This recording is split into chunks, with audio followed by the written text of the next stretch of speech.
California law states that I must have consent from all invited members, which is the 5 of us, 6 of us. Consent? I consent. I consent. I consent. I consent. Look at this consensual group. I still haven't heard your consent. I need a firm yes. Mish? Yeah, Mish. I said I consent. Okay, there we go. Okay, It is on now, excuse all me. on record. And remember, consent can be revoked at any time whenever you guys feel like it, and the recording will stop. Now, What a healthy relationship. Alright, just to give a quick recap of last time, which was a super minor session. It was just a bird falls from the sky. That's about it. And people changed forms. In just a moment, we're going to go around explaining all our characters. And I just want to let you guys know, I don't know if anyone recorded it, but at the end of the one-shot, you guys also obtained an item known as the Shrine of Safe Harbor. Yeah, does anyone have it in their inventory already? Does anyone carrying it? Remind me about the Shrine of Safe Harbor. Yes, this shrine, it looks like a tiny little statuette of a woman. It creates an enforced sanctuary zone large enough for a rest camp. Any intended attacks will cause people within to be flung out involuntarily, and they just get flung out. How big is the radius on the shrine, and how often can we use it? I would say it's enough to fit a decent sized cabin on it, and it's permanent. Once you activate it, it will stay in place, so long as the bauble is not removed from the building. And if the bauble is removed, its power is greatly diminished and cannot be recharged by normal means. So you can only use it on one building. So once ever we get to make a safe space. But the safe space lasts virtually forever, or until the avatar is removed, or the little shrine is removed. Okay. And you can recharge it, but not through any conventional means. Just it won't recharge overnight, basically. Oh, castle. Yeah. We're already in one. Alright. The deadly castle. Yeah. I will put that in the campaign notes that I will try to keep updated. Thank you. No problem. It's very not updated already, so I'm already behind. Don't worry about it. What? And no one has a strong opinion. Gwen will offer to carry it because it's kind of protecty, clericy. Sure. Yeah, she's the cleric. Okay, and did anyone else's characters change without having been discussed with anyone else? Yes, I changed my subclass. You want to explain to the group, just real quick? Yes. My original subclass was Path of the Battle Rager, and so that was like I'm a grapple beast, but now I am not that. I still have spikes on my armor, but they don't have practicality outside of that. Sweet. I have changed to a different subclass called Path of the Ancestral Warrior. Ooh. So you'll see more of that in the future. Oh, are you the barbarian? Yes. What did you think I was? I thought you were a paladin this entire time. You know why? It's because I don't rage. Wow. If y'all hear some background sounds for a sec, I'm serving everyone dinner plate. Oh. Sorry about that. Nice. Oh, let me crack open a beer while I'm at this. All right, guys. Let us begin our first session, and with that, is there a voice you guys, or is there a particular name you guys want to give yourselves after this bird falls from the sky? Oh, first, can we do physical descriptions for everyone? Because I want to know, like, Misha's changes, I want to talk about my changes. For sure. Let's go around in a circle somehow. Let's start with Mish. Fully explain, your character that, I feel like everyone should know. Alright. So appearance-wise, if you guys know anything about Gypsy Vanner, she is a Gypsy Vanner horse. So there are these like really large, imposing, often pinto-colored horses. So it's that brown and white dapple color. The only difference between that and the picture is they have hair for days. So like their feet pretty much have like these little manes on them. I can send you pictures later. Human-wise, kind of what you see in the picture, only her hair is much more fabulous. Cool. You will notice she has a little moon-shaped amulet around her neck, and sort of these silvery cords braided into her tail. you can probably recognize really quickly. She's basically like inscribed with symbols of Selune, who is the goddess of the moon and knowledge. Similarly, she is dressed in leather armor, and she carries a shield and a mace. The shield is once again inscribed with this symbol of Selune. And she is the same Gwen from before. Lies. Go ahead. She always looked like this. She always looked like this. Including the hand licking. It's true. It's true. That was not one of her brightest moments. She's just sort of looking at you guys. She's totally got the spectacles. Alright. And then I don't know how you guys arrange at your guys' place, so go in any order you guys want. Alright, John Jack? How Hi, about yourself? I'm Kytra. I'm a human, fairly tall for a human, long black hair, really angry looking. Is it tied up, or is it like long and like untied? Probably long and untied. Cool. And yet somehow it doesn't get messed up throughout our entire adventures. Is it like That's how it straight works. hair? Like blonde hair? I've been imagining it as like straight black hair. Ooh. Anime girl hair. Oh yeah, very anime. Wearing clothing, don't know what it is. Darn. It's chain, I've got a chain shirt on. I'm wearing clothing. Yeah. I've got, Brooks, can I have a Damascus steel sword? It's the same thing as a normal sword, but it's made of Damascus steel. Which Sure, looks cool. you forged it yourself. Of course I did. I have a Damascus steel sword that I forged myself, which I almost never use because I have packed weapons, but, that thing is a point of pride. Is it not your pack weapon? It's just You can only make a magic weapon or pack weapon. It could be a magical Damascus steel sword. Brooke, can I have a magical Damascus steel sword? Only for the purposes of using it as a pack weapon, no bonus stats. Alright, it's my pack weapon now. Alright. Sweet. That means that I'm not sure if I'm allowed to say this mechanically or not, but the sword is evil, even if it's not sentient. Know that in your heart that it's evil. It looks pretty freaking evil. It's got like bat wings on it or something. Somewhere on it. Like anime girl's evil sword. Oh, you're so anime. I think it looks exactly like the sword that I posted, but made of Damascus steel.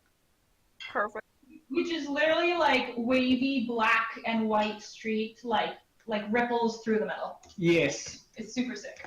And I probably dress in bright red. So that's me. I'm a human high. I have the normal amount of normal legs. That's the most non-furry thing I've ever heard you say. Hi, I've only got fur on the top of my head. So far, we have an average of 3 legs. Let's keep it up. That's my physical appearance. Ash, you want to describe your kobold? Not kobold. You know what I mean. Everything's a kobold if you try hard enough. My kangaroo is still a very old, ratty-looking bird, raven-like. I sent you the picture of what's his face, Ben, who want to smash. He basically looks like that color. Good. Yeah. Yeah, and yeah. What's his outfit like? His outfit is he is in plain traveler's clothes. And he does have a light crossbow upon his back, just like any soldier from the Warden's really. Hey guys, large or small salmon for you? Small. Small. Sorry, food. No, okay. Answer quick. Medium? I don't know. Okay. Ash. Whatever you're serving everyone else, I don't know. Yeah, same. Alright. Just serve us a hungry Just little cut bit them up more. into 4 because there's 2 pieces, right? Just cut 4. Yeah, but they're not equal, so Yeah. that's alright. Yeah, I found out there can be furries that are birds. Birdies? What? It's fucking weird looking is what it is. That's an these awesome are- costume. Yeah, Kangaroo. don't kink shame. Oh, is it that one baby costume? It is that one. Kangaroo costume. That's actually really famous. I love that thing. Don't king shame me, Brooks. I'm just making a very shitty version of that, like all in felt or something. What did you say, Brooks? I'm just imagining it all in felt and looking kind of lame. Felt? Felt? Like a knockoff version of the fancy. Oh, you're imagining that of like $99 like dollar store Oh my version? God. Basically. That's your version. I could see that. That's basically him. His name is Arrow. I think we started with everyone pointing their swords at him though, so he's just freaked out. One doesn't own a sword. Okay, and that is Arrow. Can you describe like what his feathers look like, or like what color he is and whatnot? Black? Mostly dark colored, raven colored, really, with like blue tipped wings. Very fantasy-esque. Lots of patches where he's just kind of missing feathers, and you can tell it's an old bird. Kind of glossy look in his eyes, like he may not be the brightest. Yeah, like a little. Bald. Is he bald? No, he's not bald. He's got like little patches. It's like what's the equivalent of a bird toupee? Ew! Now here's the important question. Two-handed sword or one-handed sword and shield? Probably the second one. Whichever you prefer, my man. Two-handed is more fun. I am up. Two-handed to smash. I feel like she would smash. Well, it appears that I've been peer pressured into two. Also, because do you really want a magical sword in one hand and a plain shield in the other? Yeah, that's boring. One is your pack weapon, the other one's just boring. Now I feel like I'm being judged. We'll give you options in the future. Alright, let's move on to our final character. Well, we have No, two. just wait, no. Wait, yeah. Okay. She explained part of it, but not all of it. Go on. Hannah is like the last one to go. My character is this big transformer who looks like, oh fuck, I can't send the picture. Give me 1 second. A big transformer who is like 6 feet tall, like big, broad, like chest plate armor. And they have like blue-ish, like a blue glow to their eyes. And they're just large, and they have like a very cute, like, little jailbait voice. They look like this. And there's not really much else aside from that, but I think I said it before, you probably just think they're just like some big hulking man in like Yeah, we're doing great sword. scale mail armor or something. Or like, what's the word? Steel forge armor. Uh-huh. That just never sleeps. Excellent. Probably. Excellent. A man with a tiny little voice. Excellent. Alright, and our final character. Braywood, from the waist up, she looks mostly human. She's a very dark brown skin tone. But she has white hair and white freckles that seem to have like a slight blue glow to them at night. It's kind of spooky. She's got like a weird bluish undertone to her skin. And from the waist down, do you know what an okapi looks like? No. Could someone link an okapi for me? A copy? I'm just sitting there. Yep, Contract is. yep, gotcha. I got you.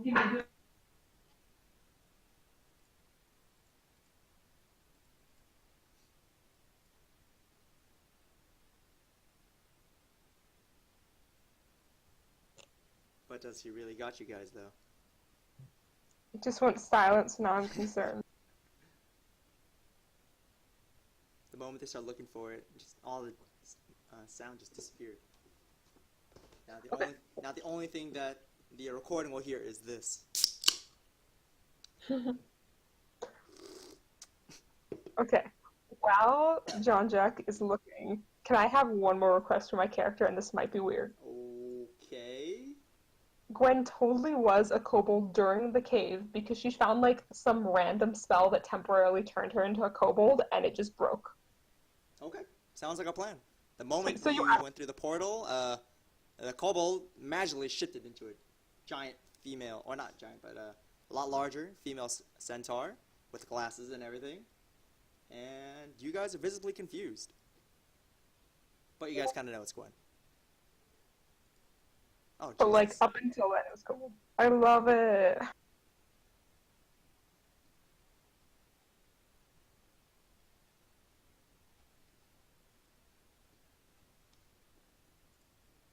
think it's working now. Anyone come in? Were you guys Ah! the entire time, or what happened? Our internet crashed. That's fine. Oh, Hi, that's no copy. Hooray! it's beautiful. That's exactly what Braywood looks like. Yeah. So no, if you just look at its butt specifically, from the waist down, she has these thick, kind of horse-like legs that start dark brown and even darker brown than her skin, like almost black, and then become striped white like a zebra. And she has like white ankles and black hooves. So she's clearly not human and not a centaur. She's sort of a weird wetlands subspecies of satyr.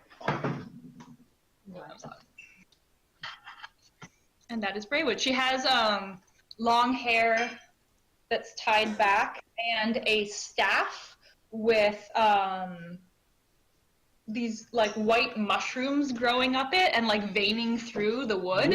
And in dark conditions, it has that slight blue glow that you can see speckled across her skin. Because she is now a Circle of Spores druid. Wow. Alright, guys. With that, we all know our characters.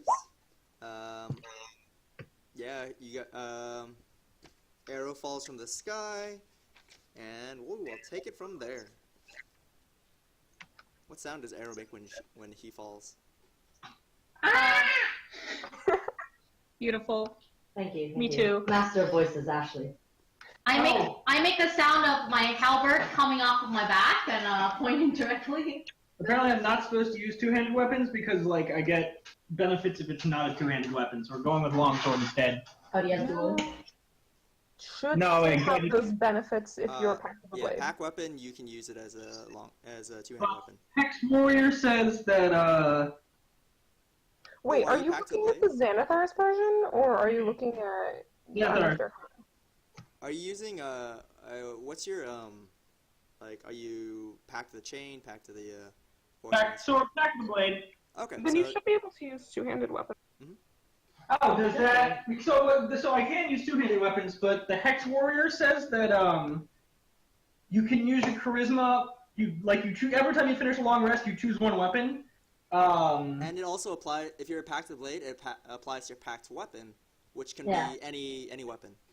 Yeah. Okay, but can I use my charisma modifier instead of strength for my packed weapon? Yes. Yes. Oh, okay, cool. Then whatever. It can be as big or as small as you like, but after you decide, the moment you swing it, no changing with the size, okay? Yep. And speaking of that, I'm just realizing that I have to add my spore spells to my list of spells prepared, so I'm doing that in the background, but otherwise I'm pretty good to go. Also, I'm definitely not stuck to one packed weapon, because all I have to do is spend an hour, and I can just go back to summoning whatever weapon I damn well feel like any turn. Okay, sounds like a plan. And with that, you guys have entered this lands unknown, or at least unknown to you guys. You guys have decided not to return to the adventurer's base of operations. Nope. And with that, you guys have pressed onward. You guys have entered this lush forest area. It looks like it's teeming with life. There's crisp Everglades just shimmering and blossoming with it in front of you guys. The trees are laden with ripe fruit. They seem like they're magical in some way, shape, or form, but they look really delicious. And let's start off. Oh, I gotta roll. Open. Should we play out meeting our new bird friend? Up to you guys. Go for it. I would like. Where do you plummet from? From the literal sky, falling down, but instead of hitting the ground entirely, it seems like the wind catches him and he just very unsteadily flops to the ground. Before we do this, Brooks, can you remind us everything we know about where we're going to? I think we know that, like, some terrible war happened or something. Like, what from what's-his-face?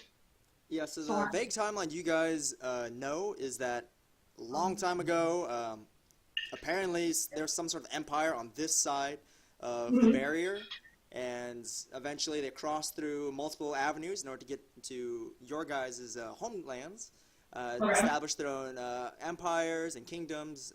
Kingdoms rose and fell. You guys are on a specific iteration of this, coming from 3 warring kingdoms that have been warring for as long as you guys know.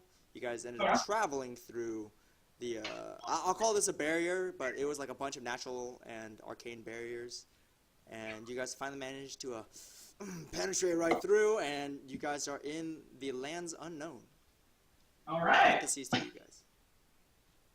Okay. So upon being held at knife points, Arrow slowly reaches back and pulls out his insignia of rank that shows he was a scout of the Wardens, and drops it to the ground.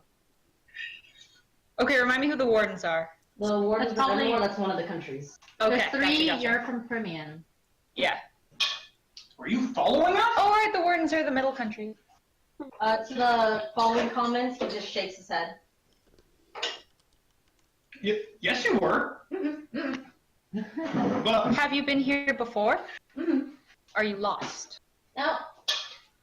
Then where are you going? And Arrow points out in the direction that is away from the mountain, from the philosopher's dilemma. So the direction we're going. so it really sounds like you were following us. Go through the tunnels. Go through the tunnels. Out. How did you fall down? And he mimes opening a door, stepping through, and flops on the ground, making a show of it. Like, see. Alright, so Gwen will like walk over slowly and pick up the writ, kind of read it over. Is it a standard writ of the wardens? It's an insignia of rank for someone in the army. It comes with my background. Alright. That's a Whatever that nice- entails. looks Well, like a Are maple you leaf. are you still a soldier then, Bird? And he slowly shrugs and points up the sword at his throat. Wait, take the sword, right? Oh, I'm still there. I would like to use my halberd to like sort of like gently point down Kytra's sword and look at the insignia and look back at the Kenku and say, well, it looks legitimate to me. And Gwen, after scanning it, will nod and confirm. It checks out. And the arrow nods very vehemently, like, yes, it's real. Alright.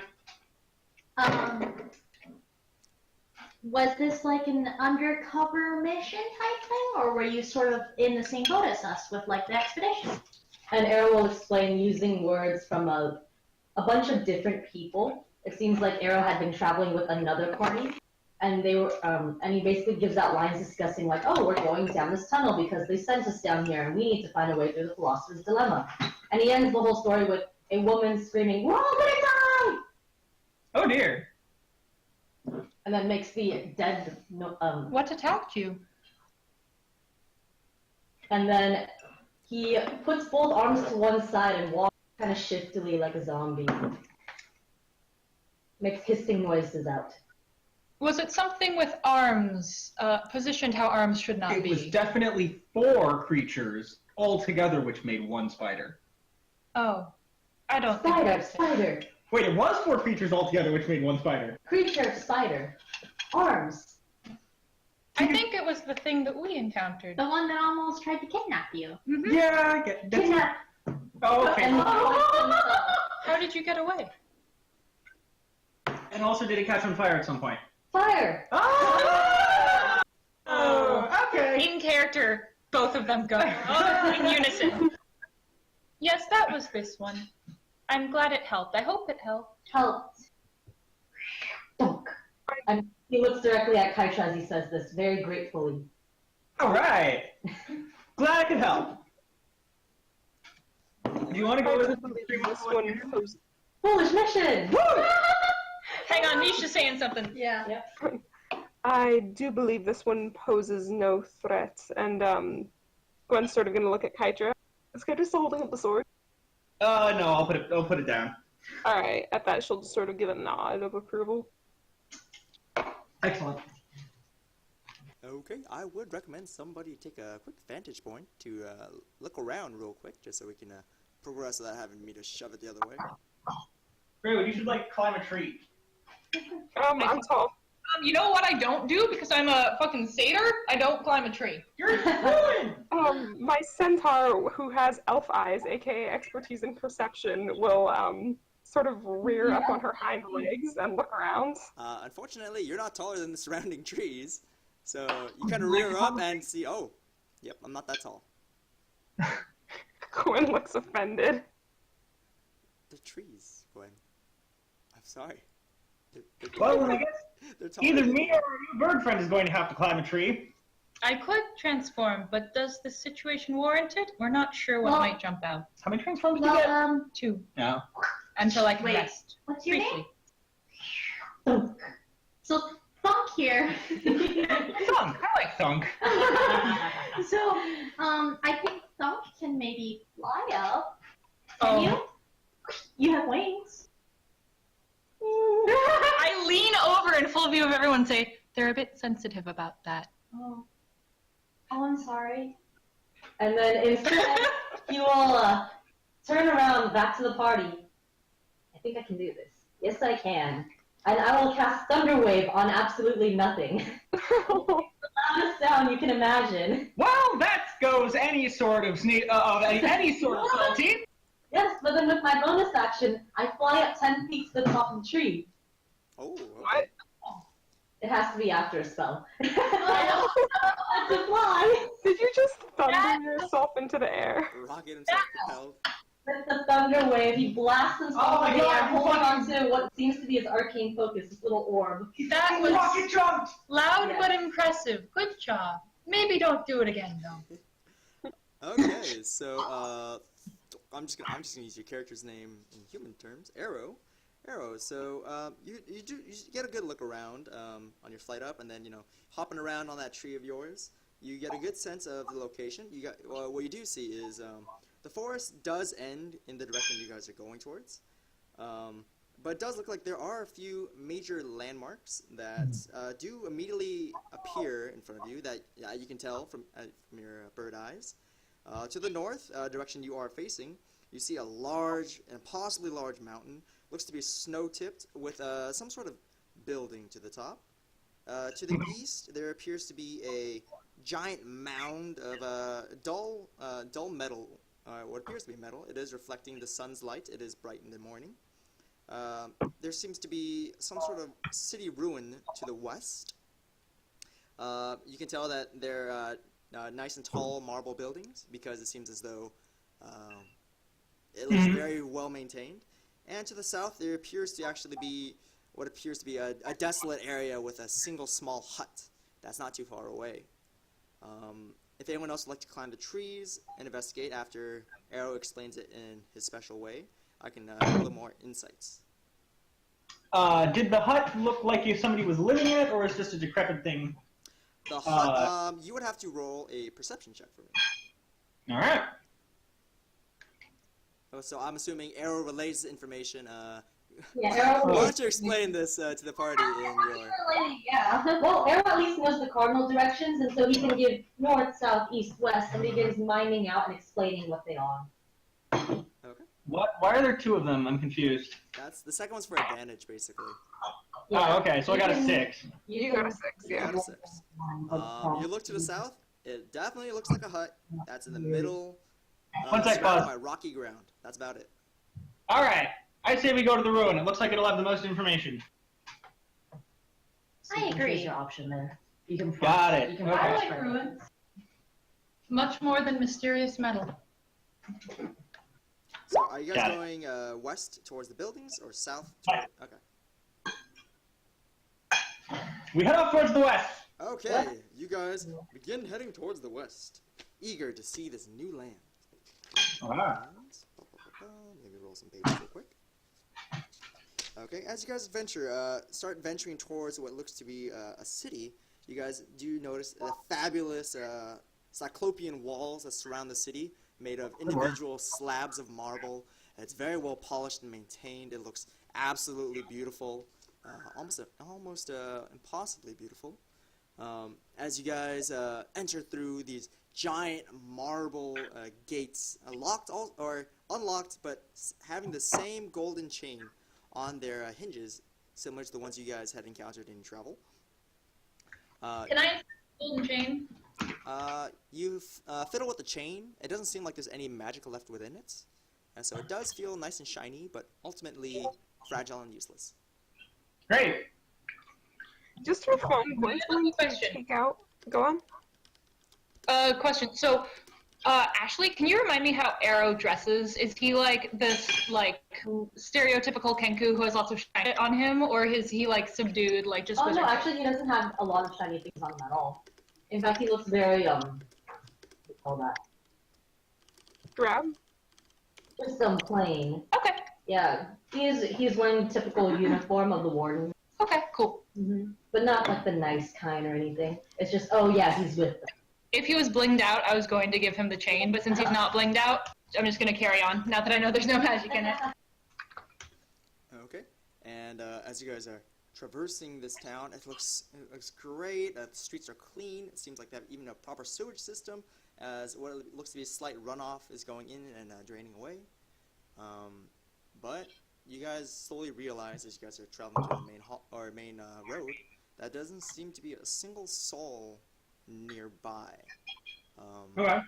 There seems to be 3 locations that immediately stand out to you guys. What looks to be an inn, what looks to be in the main city hall, and a mysterious large red tent with the word carnival just plastered in like really crappy handwriting outside it.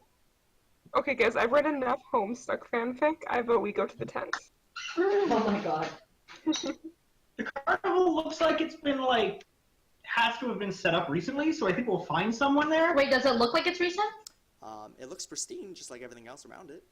I feel like it seems the most out of place. Sorry, Gunn will say that in character. It seems the most out of place of those around here. Perhaps No, it's worth no. an examine. On the other hand, creepy carnival. So if we find the danger, we get rid of it. I like Sully, clowns. what do you think? I Oh. like clowns. That's And the unfortunate. most disappointed. Oh. I think those are fun. I like clowns. What I is, don't like clowns. I'm very neutral about clowns. Do you like Explain to clowns, me. Gwen? what is this clown? I do not know what these are. Imagine Kytra, but white. Wow, fuck you. And like a red nose. Nope. Nope. I am concerned there is an entire race of creatures that look like Kytra. Yes, and sometimes some of them have like orange horns. To And, explain, now Arrow takes out what looks to be a broken blade and shoves it in his armpit and falls backwards as if he were dead. No, I'm not sure what either of those have to do with clowns, but Gwen, listen. A clown is a terrible disease that some people get. It warps their face and turns their skin pale white, and turns them into a terrifying creature that's only purpose is to eat small children. You must stay away from all clowns. I've never I felt think that. I think I understand. We have to put them out of their misery, as Gwen will take her base and start trotting towards the tent. I don't think. Wait, hold on. I should have thought this through. You guys are at the entrance of the carnival, and just as Gwen is about to go in, Kytra stops him, saying, "Wait, hold on a second." Yes? No, Kytra just resigned. Oh no, I said that was me saying. Wait, I should have thought this through before saying that right in front of the carnival with our cleric there. So do you stop Gwen? We could have gone to the city hall. It probably has so much information on what happened here. Do you stop her? I agree with Kytra, but we can certainly look for clowns first if it's brief. No, fuck it. Let's go to the carnival out of character. Brief. I'm glad we agree on brief. Okay. Excellent. As you guys flap open the tent flaps at the front, you guys are immediately blinded by this bright light above you guys, even brighter than the outside. And as your eyes quickly adjust, you guys begin to hear voices. Hi, wow, visitors! Wow, haven't seen us in some time. Wow, are you guys here to fight? Stand back, the clowns are near. You see floating in front of you just to be like a petite little humanoid, looks to be a pixie of some sort. There seems to be a bunch of them flopping around in the room of different varieties, and they begin talking. Yes. Oh my god, we haven't had human visitors in so long. It's so great. Oh my god. Yeah, are you guys here to visit? Do most of us look human to you? Alive enough. But come on, we got some games here today. If you guys play, we have big prizes.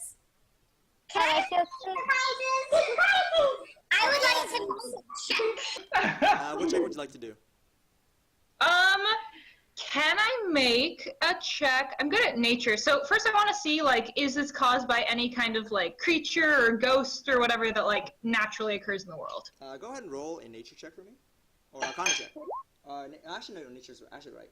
Nope, it looks definitely like a pixie. You get the sense that they're not all pixies, though. Some of them seem to be different types of fey animals or fey creatures. Alright. Yeah, they're just all chilling around, flapping around the room. Some of them are cleaning up eternally. Some other people are just, like, moving things around for, like, no apparent reason. Alright, Gwen's gonna switch to Sylvan at this as she asks the creatures. So what is it you want with us? Are you here? To trap us or for entertainment or... Well, playing games is entertaining. That's entertaining, right? Come on, I mean, she's gonna... we set all this carnival up and no one's come in for so long. We just want to have fun. So you're not here to try to kill us or trap us? Well, only if you're mean. She's gonna insight that.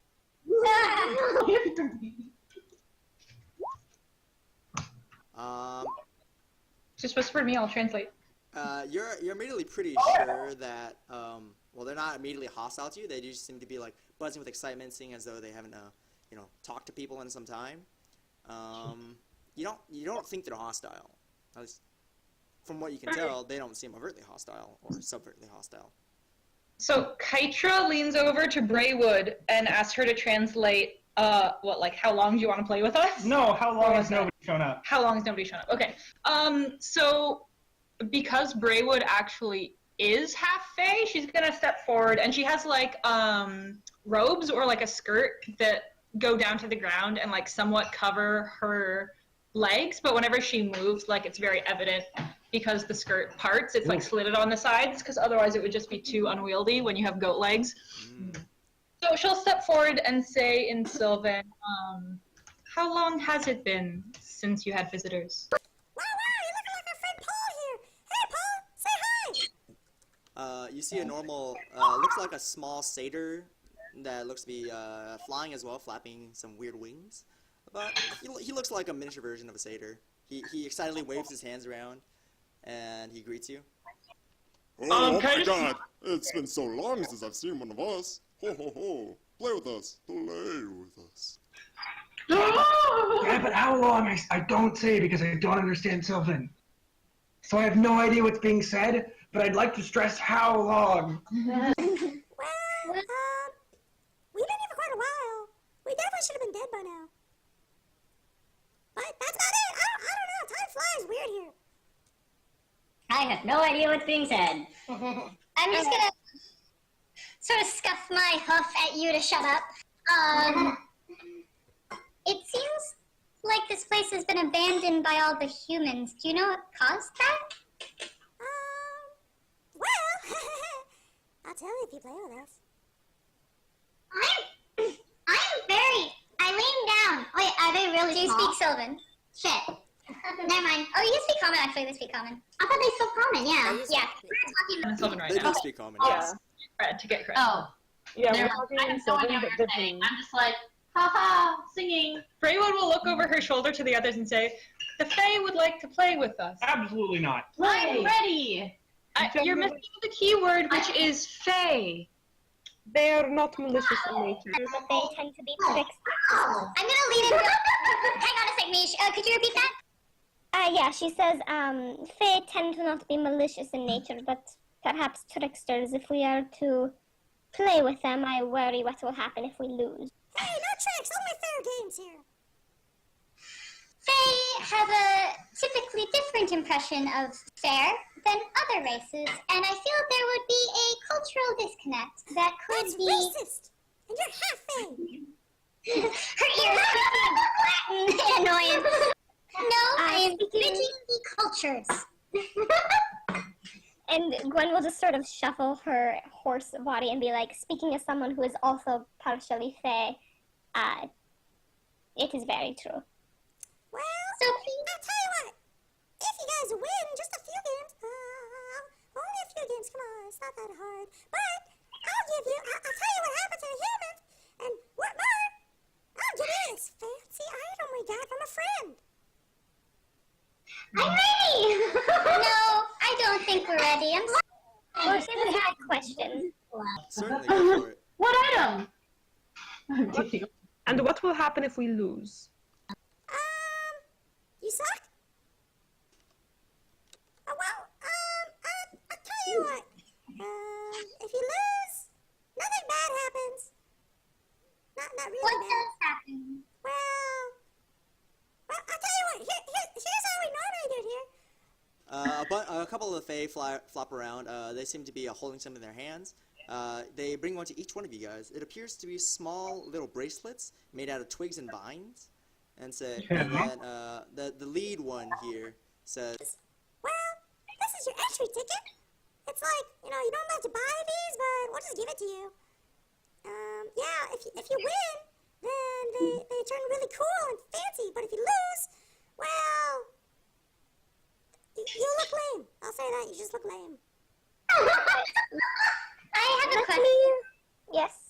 I have no intention of playing with these fairies. My question is, what do you normally buy your entry ticket with? Money, duh. Oh, okay. That's fine then. Alright, one other question. You said nothing bad happens if we lose. I don't care what doesn't happen. I want to know what does happen if we lose. Well, do you think tattoos are tacky? We get tattoos? Only if you lose. Will these tattoos have some sort of magical effect? They're pretty tacky. I mean, they're magical because do you want us to really operate some ink on you? I mean, look at these hands. They don't really hold the needle well. And Gwen, right, she's like, Completely stoic as she's like still pushing the subject. Will they cause some sort of effect on us? Only if you're mean. how do you define mean? Well, you try to stab us and kill us again. Again? Nice. Has someone tried to hurt you before? Because that's really I mean, you ever hear of sore losers? Yeah, they get kind of violent. Oh no. Yeah, Well, kind of a douchebag thing to do. I have a question again. Yes. What kind of game do they play that makes them violent? Well, let me show you. But Alright, bring up exhibit number 1. you see a bunch of No. you just see a giant what looks to be a giant cloaked thing being wheeled out by a bunch of really exhausted fairies because it's so big. And without further ado, the Wheel of Fortune! Win incredible prizes or don't. And suck. You can only get 2 entries though. Why is everyone typing so violently? Because I didn't want to interrupt people talking, but then people stopped talking. Oh, sorry, my voice wasn't changed yet, was it? The voice. Yeah, it's a normal voice. Don't worry about it. Don't worry about it. But, yeah, I mean, there's some, like, really good prizes here. You see, like it's numbers 1 through 10. The 10 seems to have like a giant like a gold symbol on it. The 1 seems to have like a little sad face on it. Yeah, I mean, you don't get very many entries here, and you win your wildest dreams if you get a 10 or some other stuff. But, some people get really mean when they find out we can't give it to them because they didn't win, so they get... Well, they plucked off the twig, the wings off Paul once, so that was pretty rude. Alright. Why don't you do it? Alright, I am prepared! Alright. Good luck. I disapprove. I'm So prepared. Let's spin the wheel! Everyone say it together. Let's Prizes. say it together, damn it! Let's go! 1, 2, 3. Let's spin the wheel! Okay, you guys are a terrible audience, but it's okay. Oh, let's spin the wheel! Alright, there we go! Like our participants today, go ahead and spin that wheel with a... 1d10. How do I roll again? I think it's Slash slash roll. roll 1d10. And where it goes, where it stops, nobody knows. Hey, that's a pretty good one. And I'm so excited. that's pretty exciting. Wow. For your victory, this is the 4th place prize. You get this nice shiny tub of metal wax. Make it nice and shiny on whatever you apply it to. Ooh. I have no idea what Sully just got. It is metal wax. They hand you a tub of like what looks to be car wax in a nice little wooden tub, It's like a small hand-sized one. And This is so practical. Great, did we win? I won. You did it because you didn't spend. Well, they you should won, probably. you won a small thing, yeah. This is like a consolation prize, really. Oh. Well, I like it. Thank you so much, small friend. You're welcome. Does anyone else want to spin the wheel before we take it away? You know, Gwen's curious now. She's gonna step forward, looking dubious, but she's gonna do it. Okay. So I just spin this wheel. All right, stay with me. Let's spin the wheel, I suppose. All right, I like your enthusiasm, lady. And let's go ahead and spin it. Go ahead, Paul. Okay. Oh! Wow, you guys are so amazing. all the face starts to clap. Like, wow, wow, wow, second place prize. Haven't seen that in a while. Wow, wow, wow. Oh my gosh. Well, I'll tell you what. What is it that you wish to know? And we'll let you know where to go. We wish to know where there lives civilization in this world, in this land specifically, these unknown lands. Can you define civilization for us? And anyone feel free to chime in here as Gwen is considering this. Think carefully before you answer. What do we define as civilization?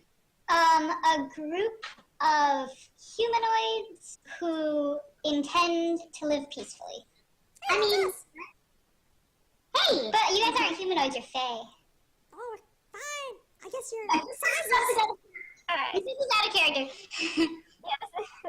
Alright.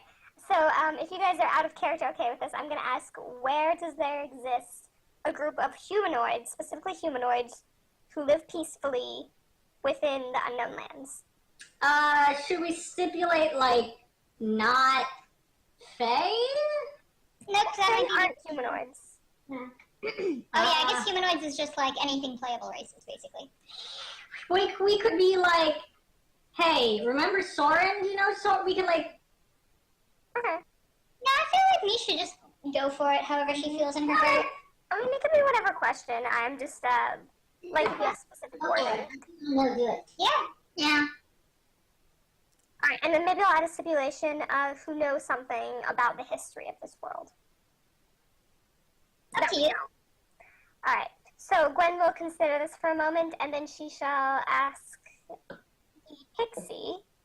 That's me. Where does there exist a group of peaceful humanoid within these unknown lands who know a significant amount of knowledge that we do not about what has occurred in these lands? Wow, do you think I'm a genie or something that I'm going to trick you? That's kind of rude. I like to be specific with my questions. I bet you get all the boys. Yes. So, well, we have a friend. That's the only person we've really seen in some time. She's not really a group. She's kind of one person. She kind of lives. We know it's she kind of to the south-ish. She kind of lives alone. She's kind of nice. She's been our friend for a long time. That was not my question. I asked for a group of people. A group. There used to be humans that lived here, and a bunch of other races, and they all were nice and happy, and they helped us set up the carnival and paid us in treats and stuff. But they kind of, one day they just kind of disappeared.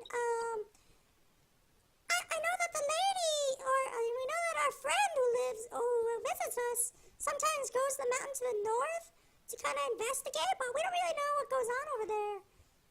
She doesn't really explain much. But she's a friend. I mean, we don't know where the humans went. One day they all just left. All willingly, I don't know why. They all left willingly? Well, I don't know. I mean, there was no fighting. It's they just walked out.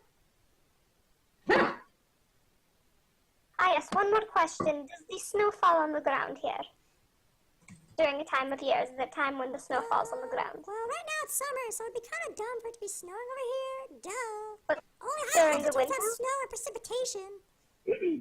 Are you sure you're smart? Those glasses don't suit you. Alexa, a horse-ish snort. I don't know what was just said, but Kiter probably goes, oh! Is my voice too high in this voice? No, it's great. Okay.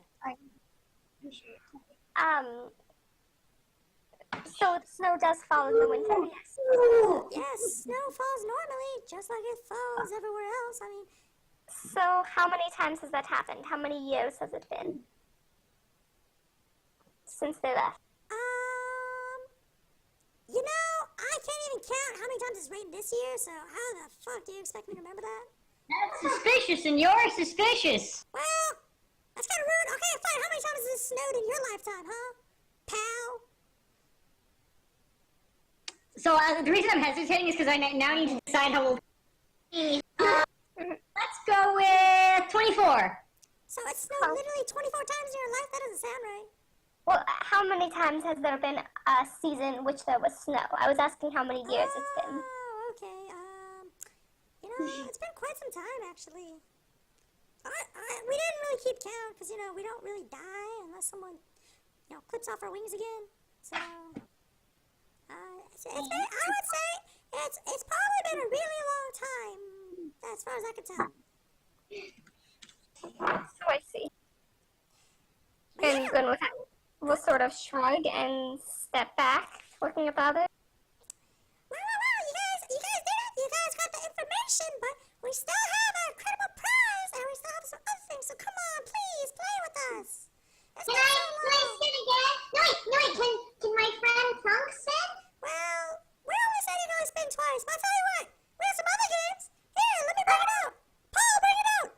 You got it, boss. Oh dear. Oh dear. Yes. I love it. Every part of it.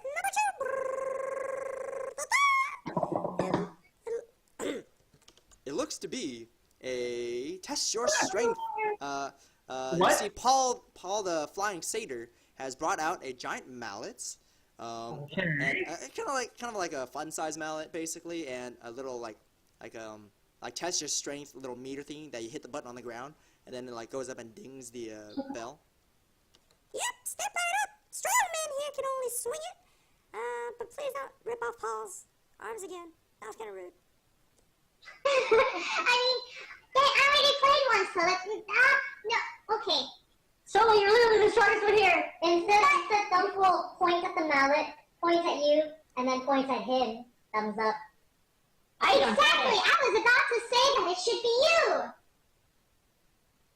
Whoever turns them like, me? Yes, you! And then he walks out of the Wow, we've got an interesting challenger today, folks. Wow, this is kind of unusual. Okay, Paul, hand him the hammer. Hey, you got it, boss.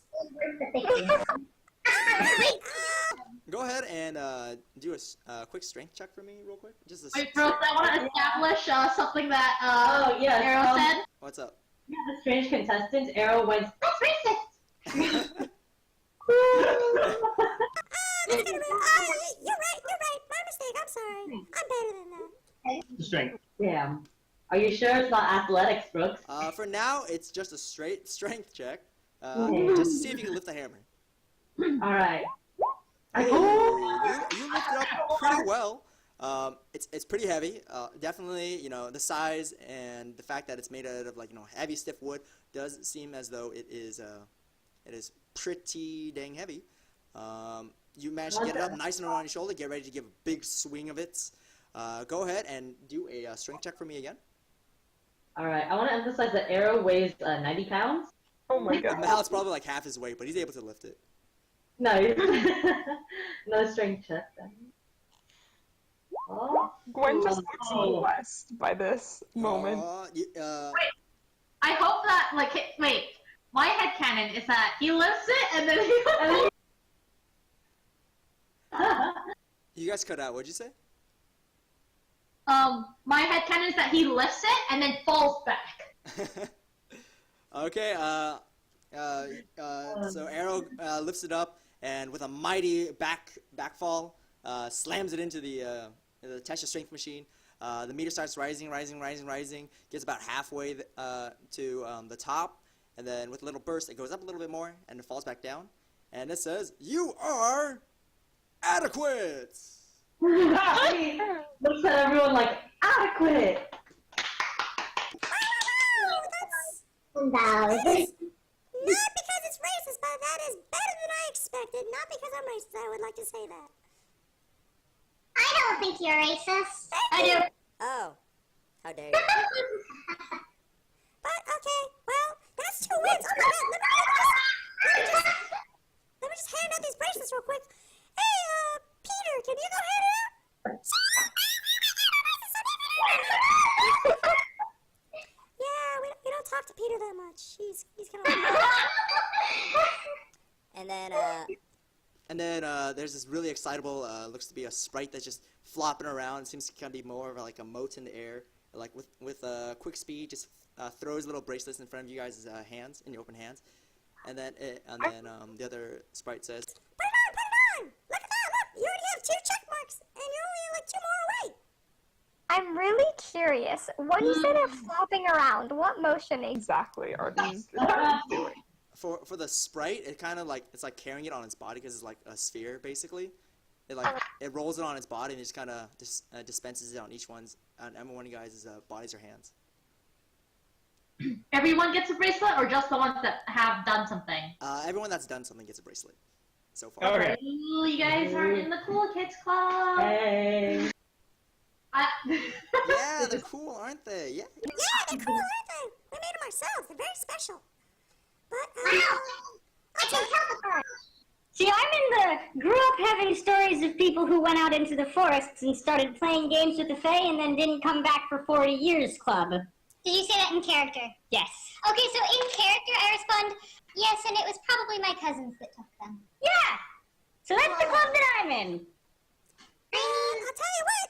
You've only been here for like 10 fucking minutes, so chill the fuck out. Well, It's been 3 years, actually. I'll tell you what. I'll just stick your head outside and find out, buddy. I stick my head outside to find out. It looks exactly the same.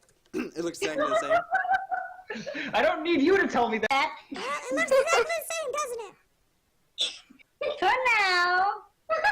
well, we're here to learn what we can, aren't we? This is a good way as any to learn, I suppose. And as Gwen says that, can she arcana check the bracelet just to see what's up with that? So the bracelet looks to be a small thin band made of twigs and branches and bark. Seems a little rough to the skin, but for the most part it's not unpleasant. It actually has kind of like a soothing effect. I don't know if you guys ever wore like those anti-seasickness bands, but it's kind of like that. Yeah. Alright. Yeah. With an arcana check, will she find out any more? With that arcana check, you do tell that they are now slightly magically imbued. You do see that the ones that were bestowed to the winners have check marks on them. It seems as though like they are magically imbued, waiting for a trigger to happen. It doesn't seem malignant, rather. It just seems quirky. Very quirky. Okay. Gwen seems a little calmer at that, and she'll explain to the others what she found. Yeah, you guys are winners. If you guys are all winners, I'll give you an even better prize. But, Well, guys. I'll tell you what, you guys can choose the next game here. We got ring tosses, we got skee ball, or rather, we call it squee ball. We got Squee ball? apple bobbing, whack-a-mole, knife throwing, whatever you guys want. Knife throwing? Oh, you guys want knife throwing? Let's bring out the knife throwing! Don't I have dexterity? Wait, but does Peter bring? Yeah. Unfortunately, it just seems like this time it's it looks to be a dartboard. A dartboard, and then the sprite or the pixie says, Wow, choose any one of us! Go on! What? Oh no. Oh no. Aren't you perhaps a little bit worried? Worried about what? I mean, what if we're terrible knife throwers? Then you lose! Tasha, this sounds like a game for you. Don't hurt our friends. I have a dexterity modifier of 1 out of character. I look disapprovingly at Kaitra. Yeah, I don't think I'm gonna do it. I think I've established that Kaitra would pretty stoically say no. Do you have any game that involves some sort of like scavenger hunt, some sort of perception, or We got maybe apple looking for bobbing, something? that's like a scavenger hunt with your mouth. You know what? Hey, you don't get to change the game after you select it. We gave you the choice. Now, pick one of us, damn it. Who's gonna go on the sacrificial board? Oh no!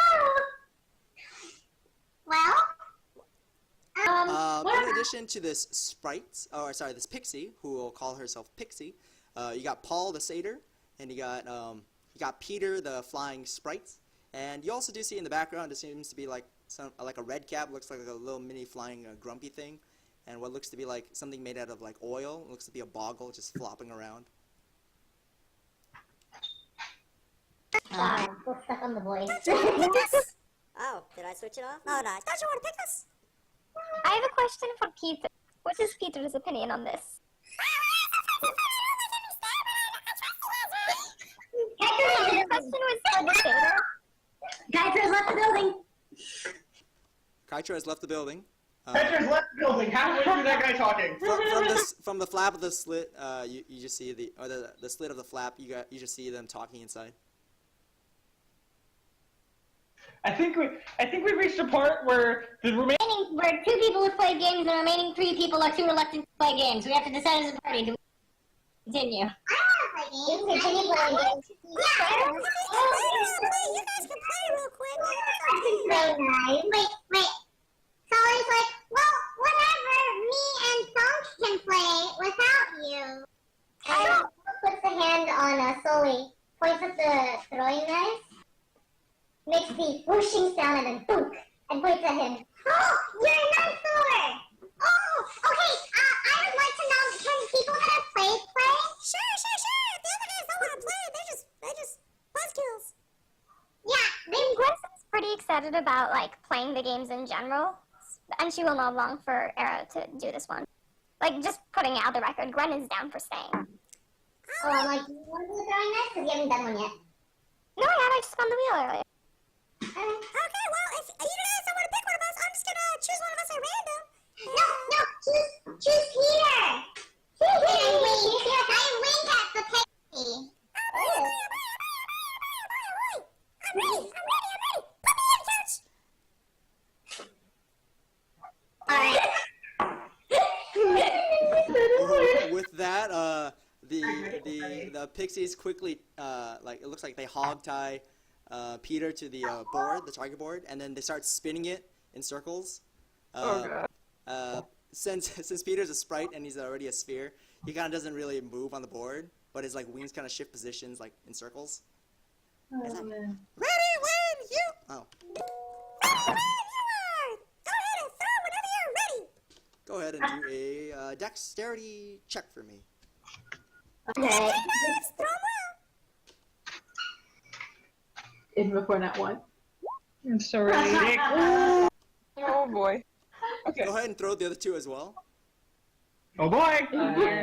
Just dex checks then? Yep. Just Would three you have dex checks. proficiency with knives? I mean, I do have them, but I don't know if that's... It could be right. Okay, as you flip up the daggers expertly in your hand, and with a quick flick of the wrist, you send all 3 of them flying at once. The first one just very narrowly misses the center of Peter. It just goes in between the gap between his wings, and he's a little freaked out by this. He's trying to actually struggle a little bit now because he's having second thoughts. Oh, Peter! There were no second thoughts in this game. But with 2 more flicks of the wrists, the other knives land in a perfect triangle around Peter actually. So it seems like it looks like it was intentional almost. Turns into a nice little pyramid around him. And with a quick thunderous applause, everyone in the audience. You're not there. I'm not there. The whole time Arrow has his hand behind his back like, yes, I meant to do that. Wow, that was awesome. You should join a circus sometime or something. That was pretty cool. That was really awesome. Can I note that instead of clapping her hands, Gwen stomps a hoof against the ground? Golf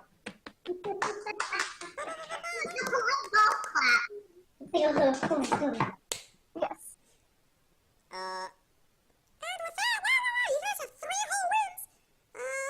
There's only a few more games left. You guys want to try just one last one? It should be okay. I don't think you guys will lose at this point.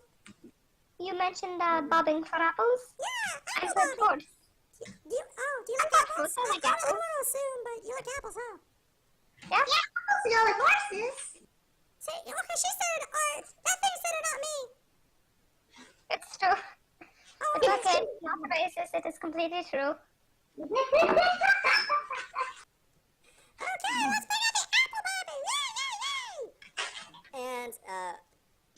rats, they bring out a giant barrel, and it looks like they filled it with a bunch of the fruit you guys have seen from the trees on your travels over to this city. Looks like they're nice and well ripened. They're glowing with a little bit of magical energy, but for the most part, they look nice and luscious. Okay.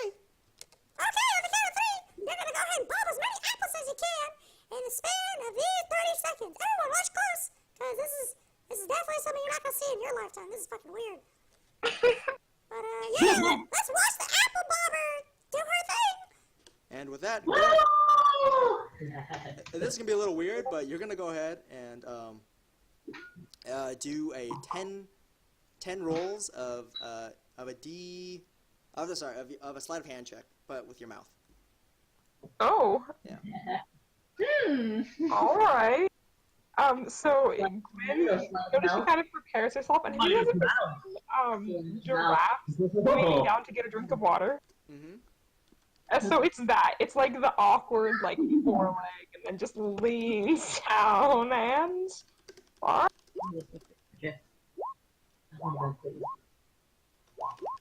You know, it's not too bad, Mish. Never mind. All right, let's take a look. Let's see. 1, 2, 3. Whoa, wow, 4, 5. Wow. This looks so gross. All right. With a quick bobbing of your head. Okay. Do you want to roll to see how attractive you are while doing this? Because this is a. Sure. What roll do I? Just gotta roll a flat 1d20 for me, plus charisma, depending on how attractive. Her charisma mod is 0. All right. Just oh. Okay.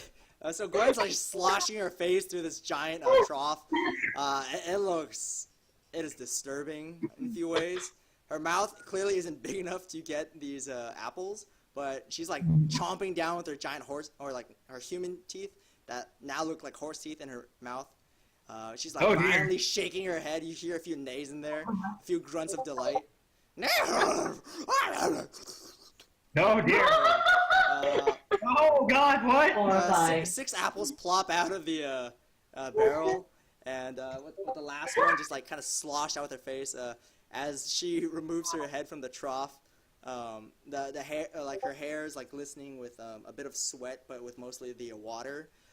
She kind of dashes her hair backwards, like that attractive like hair flip. But for the most part, she's just like a drowned horse trying to get out of the water. It is. She looks it is so not a pretty pleased sight. with herself. Yeah. She looks so pleased, and she will offer apples. Wow, you really did it. She offers the apple. Okay, you pass. But at what cost, right? Would you like an apple? You guys can have them. We kind of just eat them as we please. They don't really go away. If you want to chomp into an apple, they taste very good. They're like almost like sorbet in the apple, basically. It's amazing. Ooh. Hey, you're not there. Just kidding. I can be out of character. Did you walk out still? Yes, yes. Alright, if no one wants to eat the apples, Gwen will gather them for later, though she will offer them. I would like to eat an apple. Here, we'll take one. Sure. How would Kangaroo eat an apple? I have no idea, but she does. Yes, he checks out like a little... You guys see the Kenku like pecking at the apple. Sully's trying to eat it in Sully's own way. I don't even. How does Sully eat this apple? Can Sully even eat it? Unhinge jaw, put it in mouth. You hear some crunching, and then it's gone. Oh dear. You just see like a snake like that. This party is horrific, and I love it. And then, like that's it. Like yes, I eat, but like not really looking at anybody. Oh dear. Oh dear. That is horrifying, and I hate it. Thank you. Why is it doing that? I want it to stop. I'm sorry. Is it too racist for me to say freshman white girl? I'm sorry.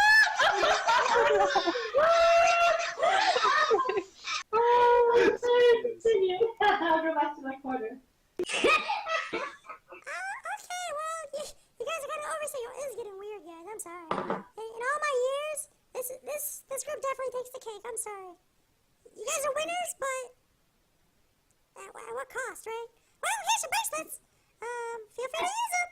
And you actually guys see shimmering before you the bracelets appeared to have turned from little twigs and branches and bark into looks to be really soft white feathers. It looks like there's so much of the feathers that the Fae have on their backs. Yeah. Whoever is a presence can put them on if they so choose. Sure. Wait, what are they? They're like really fancy looking soft feather bracelets. It's up to you guys if you want to wear them or not. Yes. Yeah. Yes. I mean, obviously Arrow's wearing his. Okay. Because aesthetic. The question is, does Braywood put on hers? Braywood didn't participate, so she doesn't have one. Oh no, they handed out 5 to begin with, but every time someone played it, they lit up until all 5 of them turned into feathers. Oh, okay. No, she doesn't put it on. I wear both. She has some shifty Fae cousins. She has a general wariness. Okay, well, thank you so much. And, I did promise you guys a gift. So, here, let me go get it. I'll be right back. Okay. As the Fae is flying around the room, it seems like it's actually digging at the ground a little bit. All the Fae together start digging. You guys hear a bit of a rumbling, and then with a loud lurch. What happened with a loud lurch, though?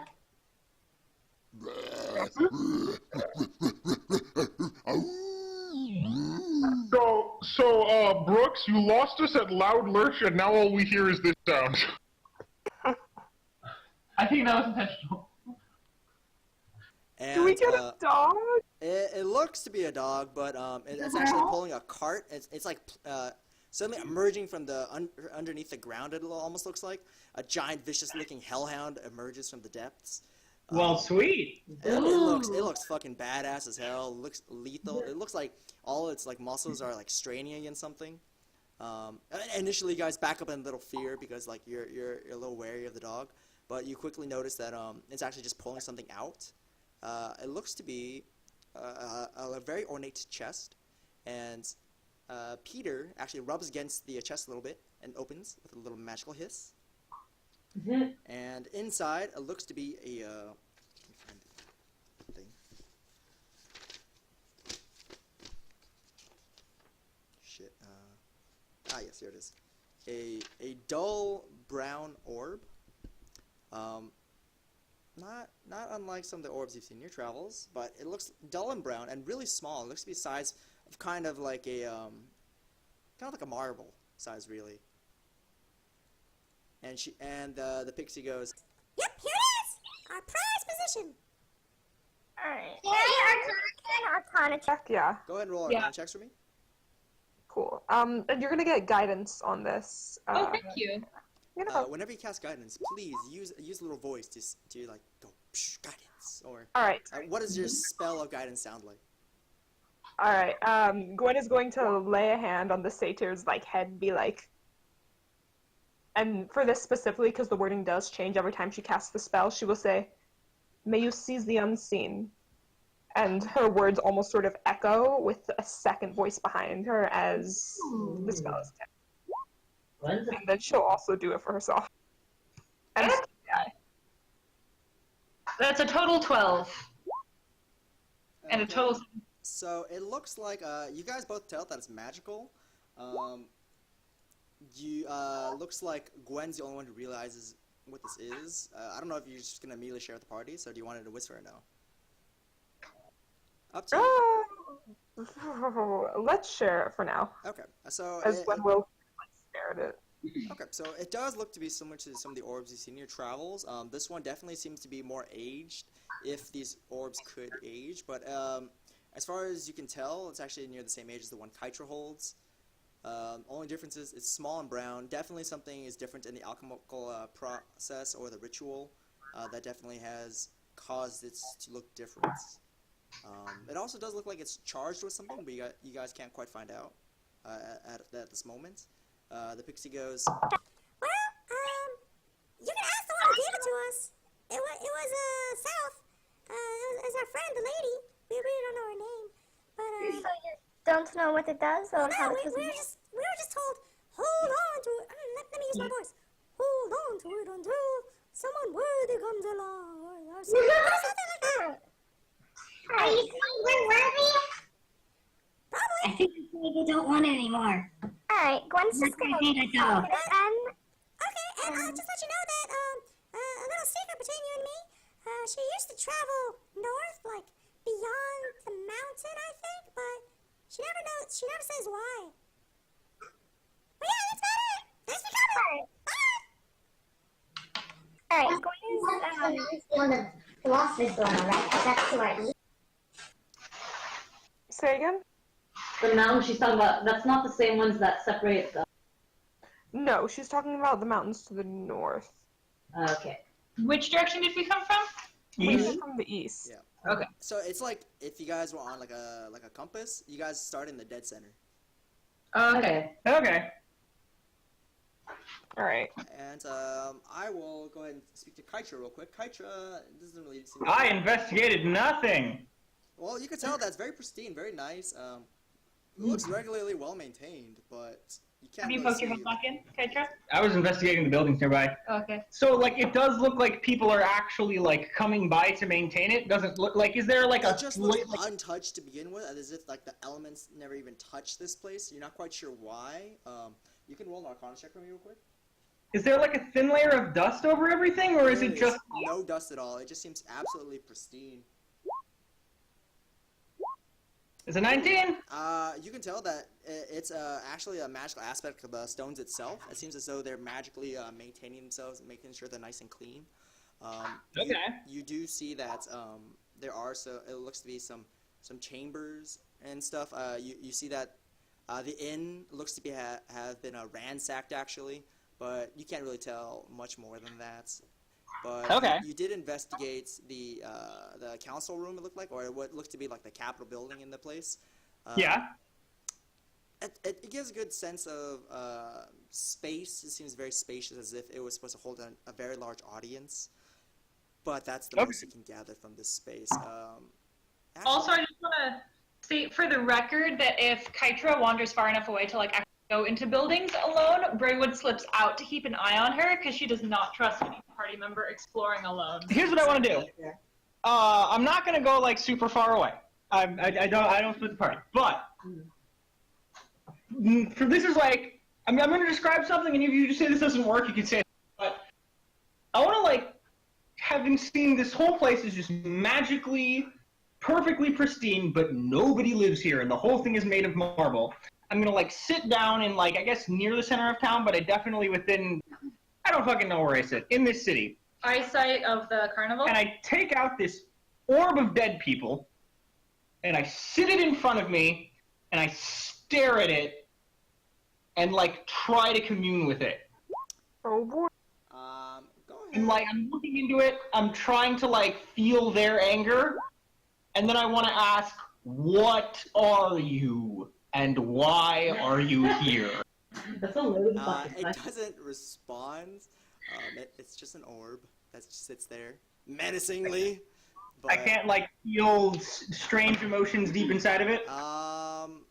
We can make it as a whisper if you want. But you get the sense exactly what I told you in your whisper. It's exactly the same thing.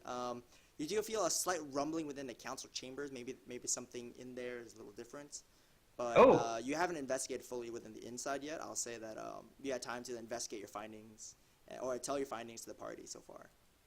Can I attempt to intimidate the orb? Go ahead and roll an intimidation check.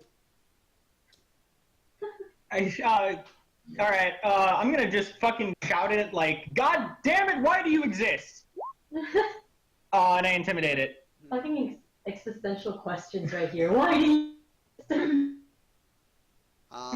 You yell at it and you think back like, oh, well, yeah, there's a ritual. That's why it exists. Yeah. Well, yeah, but more than that, whatever. Alright. You can't really get more out of the orb, unfortunately.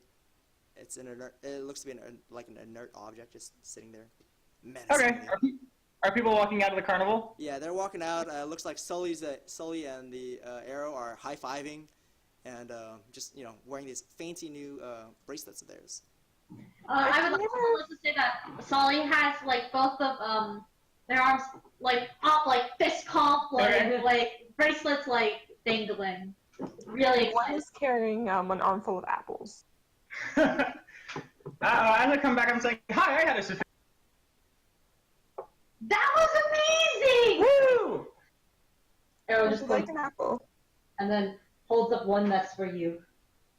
Can I I'll Arcana take it. check it? Well, hold on. Is it? I think we have 5, right? So Yeah, I have one. I just haven't put it on. Can I Arcana check then? oh, do you have the extra? I have the extra on me Okay. right now. Oh, okay. 'Cause I know one is for Kytro, one you refuse to have it. You refused and I took I it. didn't want to put it on until Let's Oh, see. well, Braywood, go ahead and roll an Arcana check for me. I'm gonna put on Kytro's then. Okay, I found You don't really get anything out of it, but the moment when they hand you one bracelet fully, when it leaves their fingers and goes into yours, it just turns back into a regular pile of twigs and branches. Yeah, okay. But when you hand it back, it turns back into feathers. Okay, cool. Cool. So yeah, you can wear mine if you'd like to. Woo! I put it on. There you go. And I'm assuming Arrow has the other one, wearing them on either one hand or one in each hand. Arrow has his, but Kytro didn't want yours? I mean, mine will turn into normal twigs. Because you're a loser. Can Gwen wear hers on like a foreleg? Arrow Really puts not a on winner. 2 bracelets. Which limb did you say? A foreleg? A foreleg, Like- sure. Like you roll it up a little bit. It looks like to be a nice little I don't know what they call it, a garter or something. Yeah. Yeah, sure. Yeah, sure. It looks like a fancy little garter. Looks pretty fancy. Feels kind of comfy and soothing to the touch because it's made of nice soft feathers, like almost like down feathers. Arrow puts them on his dominant arm because this can't go wrong. All right. Perfect.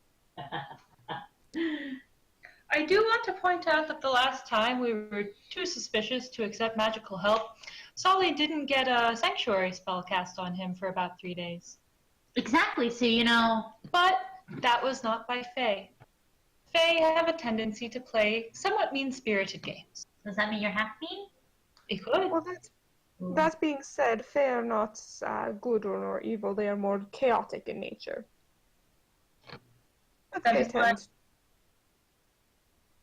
I think you need to think about your own morality. And I walk away. At any points did a bracelet enter Kytro's hands? If you want to inspect it and roll Arcana on it, then yes.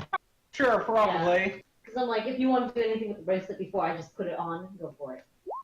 But as you tell Braywood that, you see Arrow squats on the ground and he throws little dice on the ground. He has a set of bone dice. Cute. Seems to make a decision based off that and puts the bracelet on. I rolled 18 on Arcana. Okay, 18. So you got a pretty good 18 Arcana. When it enters your hands, it reverts back to a pile of twigs and branches. But then, as you hold it on for a little longer, you feel a slight prickling on your finger that's holding it.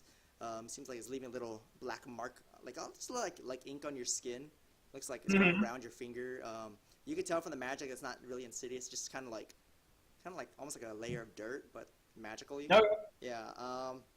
And right before your hands, the bracelet turns into like a small wreath of mistletoe. And it's just mistletoe now. It's just a wreath. I hand it back. Mistletoe. I hand it back. You can have it. It doesn't change back once you hand it back. Oh. Ah! Arrow looks kind of sad at it and then puts the twig one on anyway. Okay. Yeah. So Arrow's wearing a mistletoe one with also a feathered one. Sully's wearing 2 feathered ones, and then Misha's wearing 1 feathered one. Cool. No, hold your hand up over somebody else. And I laughed, and no one gets the joke. Arrow looks confused. I Arrow's don't not get a it. smart man. I am also not a smart woman, so I don't get. It's like the mistletoe, like, Half of that just cut out for me, so we're just gonna say Oh. Gwen. I said, Solly said, don't hold your hand up with the mistletoe over you and somebody else. You know what's funny, Emily? What? I think if this was happening in your campaign, pretty much the same thing would have happened, but our characters would have been reversed. Oh, Chad. Yeah, because no, Anne's campaign. Oh. I would have been doing all the games, and you would have been staying back suspiciously or something. Fair. Okay. Cool. Can we go on to something where people don't specifically say that they don't want us to be mean? I mean, all you gotta do is not be mean. I'm not good at that. Oh. Well, I think you need to work on that. Maybe you work on that with Braywood Oh. Nah. and her morality. Nah. I'm not really concerned with my morality. Oh. Well, anyways, what have you found? Nothing. Oh. It's magically clean. So somebody put a lot of effort into this place, which is, by the way, made entirely of money to just sort of leave it. Hi? The lady! The lady, yes. Who repeats in the pixie's tones. Yes, she lives in the south and she keeps traveling to the north. Is that right? I believe she lives in the hut to the south, I think. Okay. You know, surrounded by desolate wastelands. So, well, here's another thing. I sort of shouted at this orb for a bit, and while I did that, council hall rumbled, so I want to investigate that. Alright. Okay, you guys head off to the council hall. Made of dead people. Orb! What? Were we going to tell him that? Sure. They're made of terrible necromantic energies. A lot of people were killed to create those, and we're concerned about that technology being used again. Welcome to the party. Welcome. Their voices echo in my head. Orb. Save. Do they? I haven't experienced that. No, you haven't, because you haven't been holding it for 3 days. Oh, by the way, there have that begging to be saved. I look gravely fucking concerned. That's just sort of been happening, but I kind of toned it out. I would like to find out Horcrux, guys. I would like to find out what happens if you stop holding it and if the voices go away. Can we arrange that? Because if I stop holding it, Yes.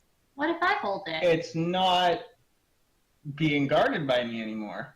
Yes, it will be guarded by one of the rest of us. Hmm. I'm concerned by the lack of trust you're displaying. Is this typical, or is it having an influence on you? See, well, hold on. 1 second, because it's not having an influence on me, so I don't think I would be that mistrustful. I have a question. You should message him. Exciting.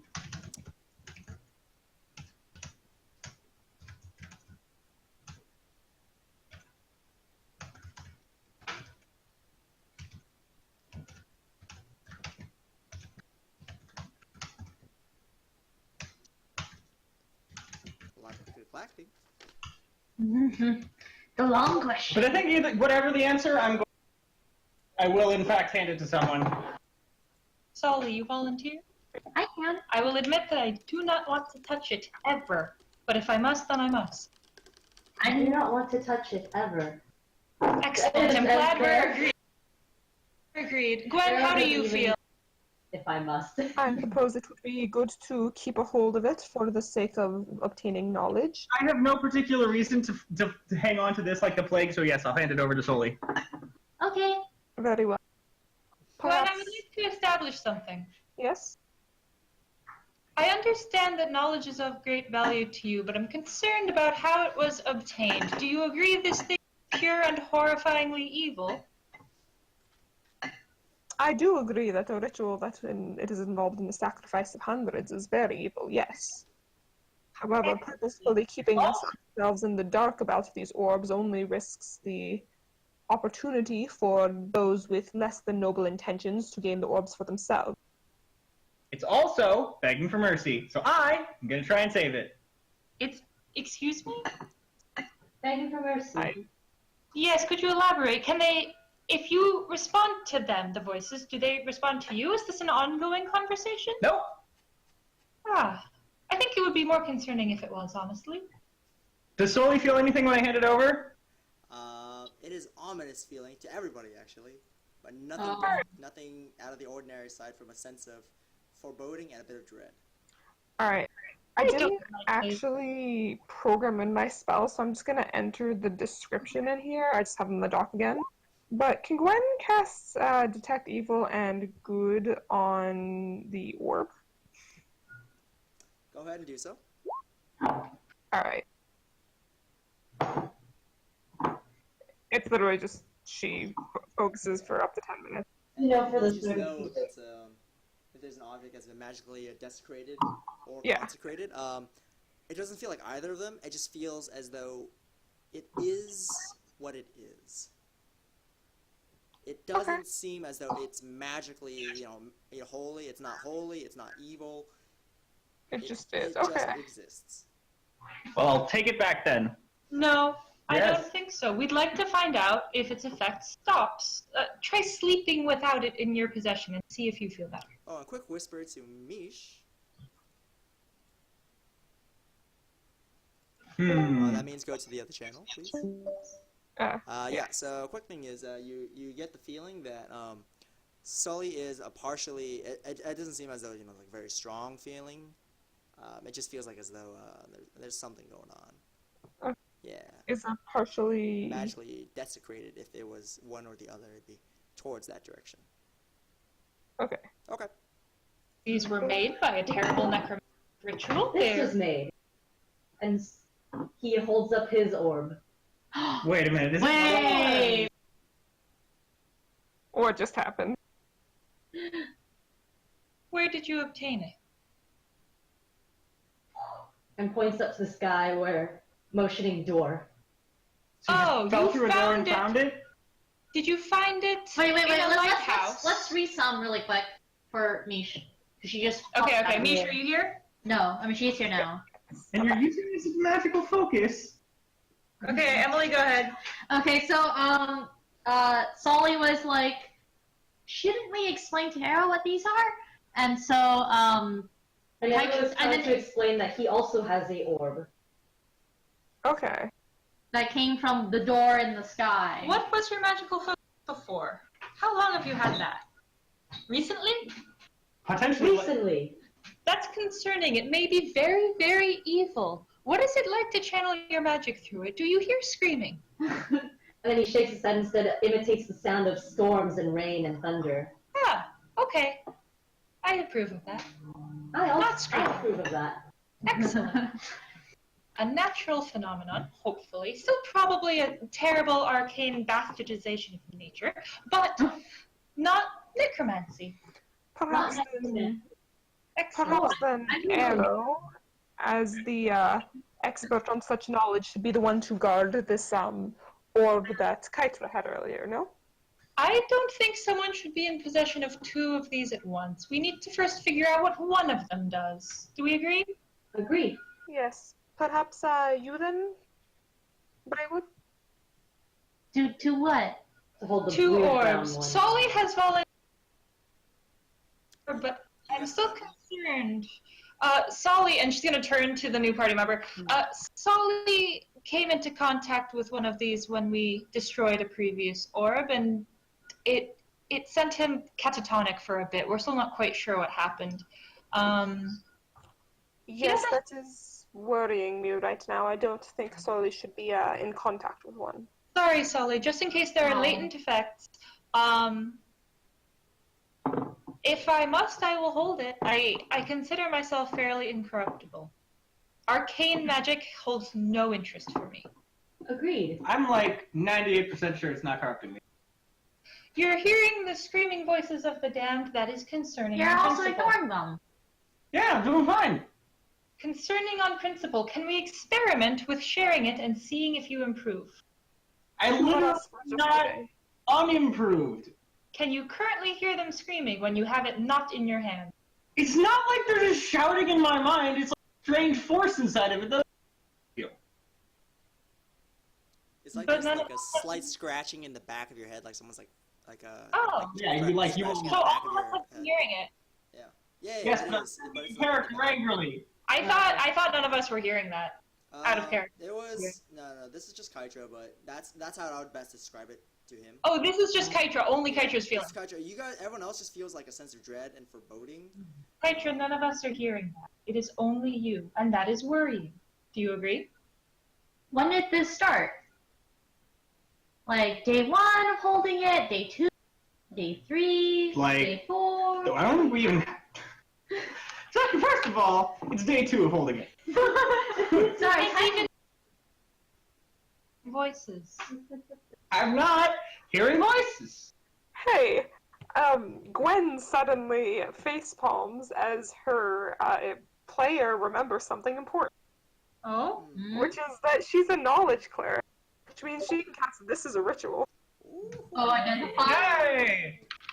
as you see Gwen like visibly facepalm, and she's like, "Oh, let me just see," and she's going to spend 10 minutes staring intently at the orb. Which orb? Which orb? Let's say the one that OG Kaiju orb. has. The one that Foreboding Kaiju orb. has. Okay. Yes.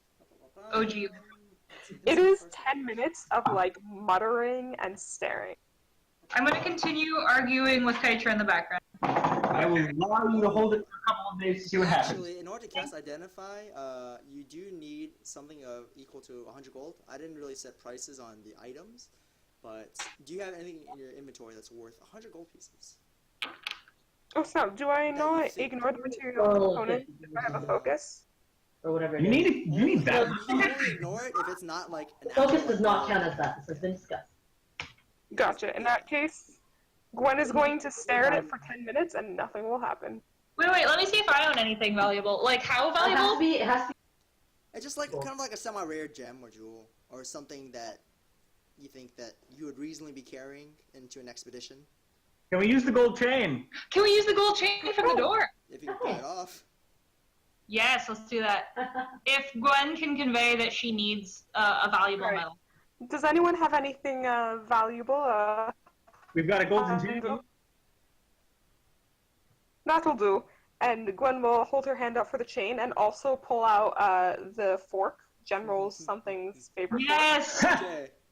fork, and use those. You clutch someone's fork majestically high in the sky, as you begin channeling these arcane energies and focus it all into your brain, basically. You begin focusing on the orb of Kytra's orb, and gradually you get the sense that let's go to another room. All right, bye. After identifying it? Great. Just for a little bit. Hello. Okay, so you get the sense that it can be used as an arcane energy source. It seems as though it's fairly powerful. It could be used kind of like, just like a AA battery, except for magic, and a lot stronger. But you also get the sense that it does have some more hidden depths to it. It seems as though it might have a mind of its own. Potentially, just a little bit. It's not. It doesn't feel sentient, but it has a personality. But like a step below that. Okay. Yeah. So it's like not full like self-recognition, but it's more like semi-sentience. It has a purpose. Okay. Okay. Do I learn the magical properties? So if it has attunement, if it has charges. No attunement. You can tell it's a battery, so it has naturally has a charge. It really depends on the type of use it has. Like as opposed to like using it slowly, gradually in a flashlight versus like using it to like light a huge torch. Okay. Yeah, that's about it. Yeah, the uses are pretty straightforward. Do I know which spell created it? You'll know that it is a ritual that created it. Very similar, actually identical to the one that you had witnessed yourself in the lighthouse. They were identical orbs. The profane orb number 1, number 2, looked more or less identical, except for the runes that were floating on them. All right. Cool. Yeah, and now you know. Okay. Cool. Hello. Hello. Hello. Hello? All right. So after staring intently at the orb and muttering quietly to herself, you'll notice the gold in Gwen's hands just slowly starts to fade away. Are you guys just still arguing this entire time? No, I think we resolved it. All right. So then it's an amount of minutes of like awkward silence / staring before Gwen will look up and say, "It is a." Oh wait, these don't exist. Okay. I'm trying to think of a ye olden way to describe this. It is like fuel for a fire. Fuel for a fire? Yes, like if a fire is running low, you would put kindling in the fire to bring it up again. It is like that, but for spells. It powers your spell. It's an arcane battery. Yes, Oh, the made battery it is the worst. Lovely. Is it powered- Wonderful. Is it like? How does that work? Is it like what? Like what's the battery part? The soul. Well, I don't know what the word battery means, but Why? What's the part that makes it go? That would be the dead people. that would be the dead people. Yes. And you guys also remember that there like still translates the Literally a words. philosopher's stone. Have you watched The Alchemist? Yes, and I mean, Welcome. we went past the philosopher's dilemma. Exactly. I'm just saying. It does seem to have a mind of its own, not sentience quite, but whatever Yes, level also below. would probably be all the dead people. You put But it I mentioned I don't like these. They're made of dead people. If it's an arcane, if it's arcane fuel, I think I should use. No, because it causes screaming in your head that we cannot hear. Yeah, We okay. did over Sully this. fucking touched the evil juice, and he's fine now. No, We're wait. still watching him suspiciously. Sorry, Actually, if I may interfere, Sully is not fine right now. Sully is a little bit, just a little bit, desecrated, I suppose you would say. Oh. Oh? Oh, shit. Sorry about it. By the way, you're desecrated. I have a question. Yes. For me, I say in character. What does that mean? Well, you know, let's say your soul is like a little kid running around, right? Sure. And they take a shower and a bath. I'm sorry, showers don't exist. And if they took a bath, they'd be nice and shiny. They would be consecrated. But if they ran around in the mud, they would be desecrated. Except the mud, instead of being dirt, is evil. She is rolling around in evil. So you could have just said his soul is covered in evil. No. Oh. I mean, All right. It's not covered so much as like a little bit of evil. Like there's some desecration mud smeared on his cheek. I have a question. Do you think it's improved over the past day or so since he touched the thing? me or You, yes, Sully. Do you think Sully's been getting better, getting worse, or neither? I mean, I think I've been getting better. What have you been feeling, Sully? You're speaking again. That's good. Well, I think, I mean, it was a little shocking at first, but I think I don't know, I think I'm just learning a little bit more about, like, how things are. That's a concerningly vague thing to say. All right. I'll let Braylon hold it for a couple days. See if the I will if I have to, but I would much rather let the centaur hold it. Gwen, are you willing? Do you want me to hold multiple orbs? Gwen's She already has one? Yeah, she already got one from the Fae. Oh, gotcha. She's the tiny one. You're the only one that doesn't have an orb in some way or shape or form. Okay, alright, I'll hold it. My gods are not those that... But I'm telling you, if like a massive monster... Oh man, if only Kytra had some magic, incredible well of arcane Kytra? energy. Point out Fair, you using souls that people, were yeah, ripped that's kind from of- people to power your explosions. Does that sound a bit selfish and evil, maybe? I mean, they said they were okay with it. Did they? Yeah. Did you ask? I thought you said they didn't respond to They you. won't stop telling me that they're okay with it. That's the opposite of what you just said. You said they wanted mercy and they don't respond to you. No. They don't respond to me, but they keep saying that they want to be used. Really? Because you told us that they want mercy. You're interpreting mercy differently than I meant it. Tell us about that. They want to be freed, but they also want to be used. That sounds unsafe. I'm but concerned also and a confused. very good way. You know what? So am I. Can I hold it for like, can I just sit and stare at it? I tried that. Solly, I'd prefer if you didn't. You've already had an experience with one. Let's just wait for that bit to wear off. Okay. I will hold this one because I haven't experienced any of this yet, and I feel that I am perhaps most likely to be immune because my gods do not really care about good and evil. Nature simply is. This is not nature. I hate it, but I will hold it. So I'm only saying okay because you're being so annoying about it, but if we get a giant monster co showing up and we're like, oh man, if only Kytra could like cast a super spell right now. If only she had a magical well of energy. I'm blaming you. And what if it taints your soul every time you use it?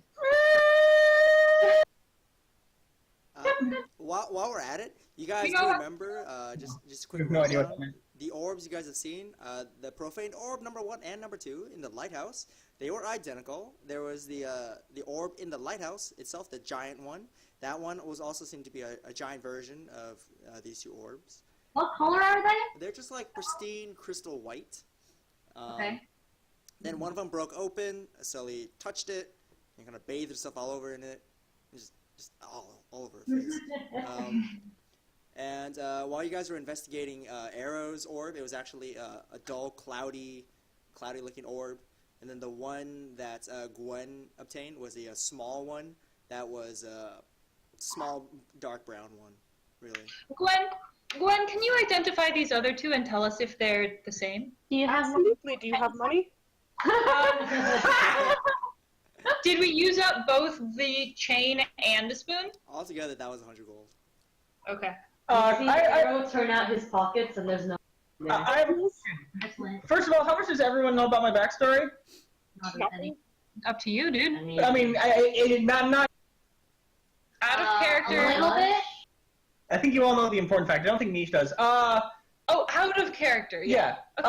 How did Mish would Kytra know how Mish knew, how Gwen knew that Sully's soul was tainted? I have no idea what you just said. Please do that again. Gwen knew that Sully's soul was tainted. Yeah. Does Kytra know how Gwen knew that? No, Gwen has not said anything. What was that? Gwen hasn't said anything, but you mean you know she's a cleric.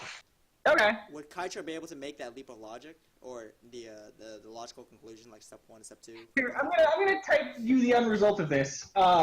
This is so exciting. I feel like I've missed something. I think John Jack wants to know how if Gwen communicated how she knew. She is not. Oh, Brooks is concerned. All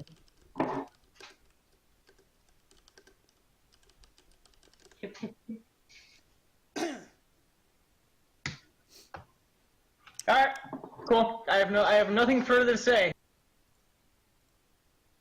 We decided if we're going north or south to the hut, because you said the hut is deadly deadness.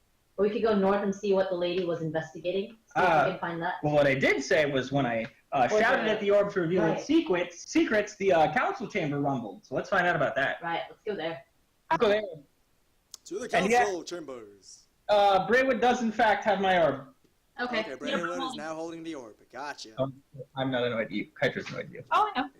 Just make sure you guys are always aware who's holding what. Not just like orbs in general, but like items. Because like who's holding the shrine of Safe Harbor? Got it. One. Braywood, you have profane orb number. I have profane orb number 2. I have profane orb number 3. Oh, by the way, Brooks, what was our starting gold? Was it like the standard that you roll? It is whatever you want it to be. I'll just say like if you had a wealthy background, you have more money. If you had a not wealthy background, you have no money going in.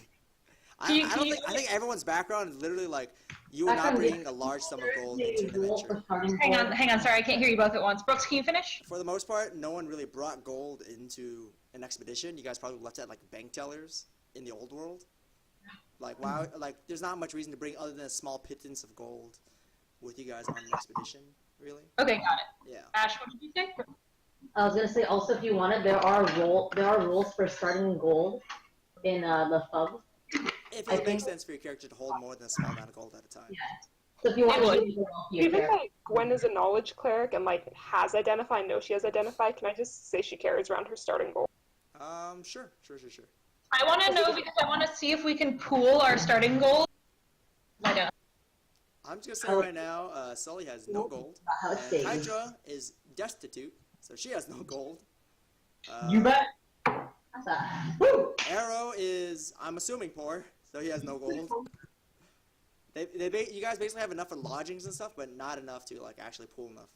Really enough. So it'd be a matter of Braywood and Gwen, if they would have anything at all, basically. I have a quick question as we walk over. You said that the inn was ransacked. Is only the inn ransacked? Only the inn is ransacked. That's interesting. Still, we're going to council chamber for now. John, do you mind sitting? You're blocking the light. Oh, jeez.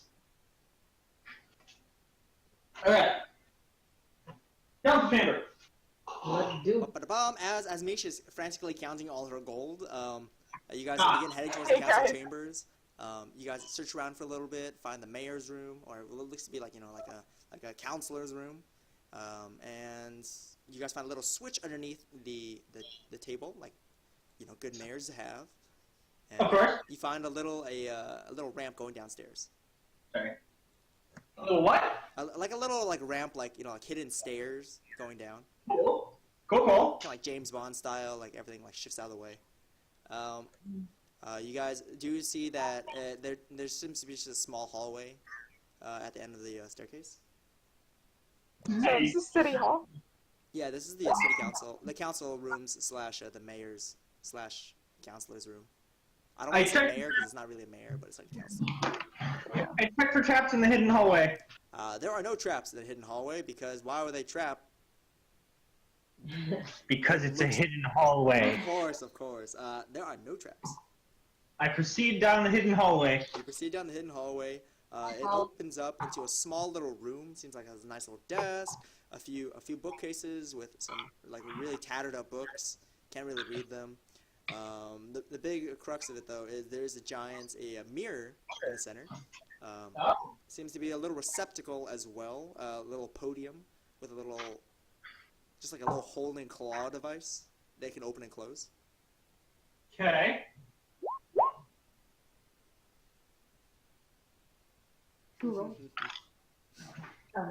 Bureaucracy. But how though?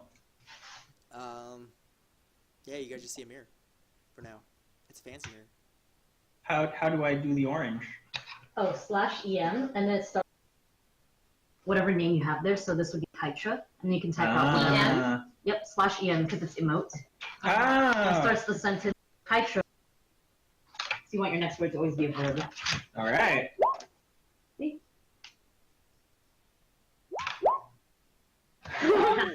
Wow. Ooh, PvP begins. Sorry, guys. I guess I have to go because I've been stabbed. Oh no. That's Kytra's been terrible. consumed by the darkness. No. Brooks, you can do cool stuff too. As a DM, if you type /DESC, that's description, and you can write out a full description like, and then on a dark and stormy night. It's for people who have text-based campaigns. Oh, I see. I see. Who's saying this to me? Absolute unit. So if you that's you. Okay. Misha's drawing. Sorry. I should have said that I was reacting to Misha's drawing. There you go. Kind of I fun. have no idea what Braywood looks like. So this was an attack. Ew.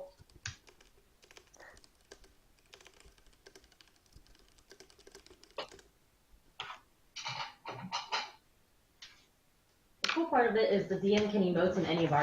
Oh, that's cool. Oh. Yep. So if you're taking over or whatever, like in a text, the party wouldn't be able to tell. So voice impressions instead. Okay, and so there is still a fancy mirror. You guys just see your nice reflections. Okay. The only thing you guys can really tell is Gwen is still a little sopping wet because she hasn't really dried off yet. Now, this is. Wait, who's what? Gwen. From why the is Gwen apples? red? Apple. Apple bobbing. Thank Cool. God that's what you meant. Oh, ew. See some mirrors. Actually, what? Oh shit, I'm hot. What one's like. Here's a random whim. Can I Arcana check the mirror? Sure. Who would have thought that? Yeah, go ahead and roll Arcana check. Anyone who wants to roll Arcana can roll. Listen, I have flashbacks to a mirror of life tracking. Oh, really? fuck Ted that. campaign. Ours- Crap, all in a mirror. Ours pretty damn good mirror of life tracking too. I'm gonna roll as well. I'm still Alright. John Jack's Sorry, campaign. Look at how many Um, spells we Gwen- have mirrors of life trapping. I'm not at all. Ooh, Literally perception. everyone got caught except Animal's character. Later remind me to tell you the story about the bag of devouring. Ooh. Alright, so, By the way, hang on. To draw from a deck I have a comment. yes, comments away. My perception didn't roll quite right. It's supposed to be +7, not +6, so it should be total 11. I'm not sure why I did that. I want little Captain Okay. Examine Try. perfect drawing from it. Sure. So with the 11, I'll say in order with the perceptions, with everything going on. So the first thing Bray would notice is it just seems like there's like a small, not a wire. Yeah, I'll call it a fancy medieval wire is hooking up the mirror to the receptacle. Mm-hmm. That's about it. Kytra and Gwen. Yes? When they look at the mirror, they both immediately say, "Yeah, that's a magical mirror. Like, why else would they keep a mirror down here unless he's like into some weird stuff?" Cool. How so magical? You do see that it is powered by something. Great. But you can't be quite sure as to what goes in or out. I avoid looking into it. Yes. And it seems like it's just hooked up to the claw thingy. Oh shit, I just remembered something. I have the spell Detect Magic. Oh. Mish, do you have the spell Detect Magic? Mish? I have spells that will make a huge mess in the library. Mish? Perfect. Oh, I like that. I like breaking Mayor stuff. Gwen, Michelle, your audio's like dead. Mish, are you there? Okay. Yes, I am. Can you hear me now? Yes. Yeah. Okay. That's there's apparently a very evil corner of my room. Okay, that explains a lot. Can I interrupt you for just one sec because I have a question for the DM? Sure. My entire goddamn spell book just emptied itself and my stats aren't working right. Can you look at my sheet and tell me what the fuck? Let's take a look. I filled out my whole spell book. Oh no. Wait, That here was we go. your first mistake. Here, let me take a Yeah. look. Oh, wait, it's under class actions. It moved it? Shit. Okay, I'm fine. It moved my whole spell book to class What? actions. Did it really? Maybe- You might have just put it in the wrong spot. That might have been it. Maybe I did. I thought I was looking at the spellbook page though. Never mind. I'll just use this. Yeah. Yep. Just go ahead and just pour it over. Take your time. Yeah. So. My question for Mish was, do you have Detect Magic? I do, but not prepared today. Oh, okay. Would you like me to use? Would we like me to use Detect Magic? I mean, Yeah, sure. do it very But like we know for sure it's magic. I mean, will it tell me like what type of magic? You get the School of Magic, I believe. It's applicable. Okay, so you I wanna. Yes, Mish. Yeah, you learn School of Magic. Just confirm. Cool. And so all we see in this room is the and the receptacle. That's it. Okay, I'm going to detect magic on this room to see if there's anything else, to see what type of magic these things ping. You cast Detect Magic. It just seems as though the only thing that happened was the switch was magical, like magic electricity somehow. Who knows? Yeah, like magical lightning that powers things.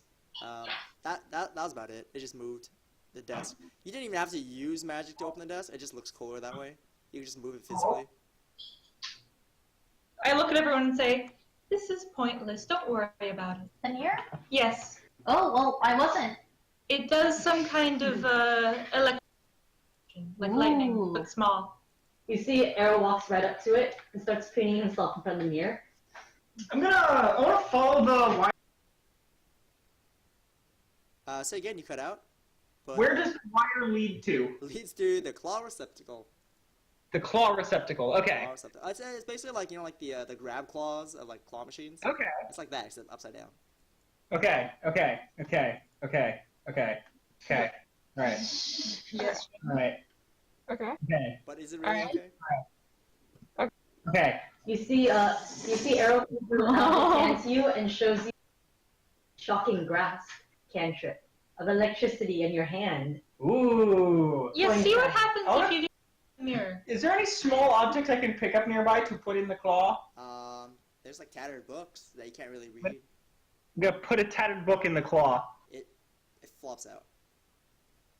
I would Alright, like it probably to walk wants us to put an orb.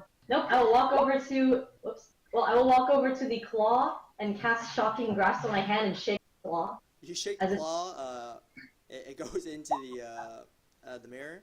The mirror like shines a little bit, and that's it. Arrow looks fucking elated. And he's bouncing from foot to foot. He's gonna try a more powerful spell. Hey, wait, hold on. Okay. Before you do that, Okay. 90% sure that we should have Gwen put her tiny orb in the claw.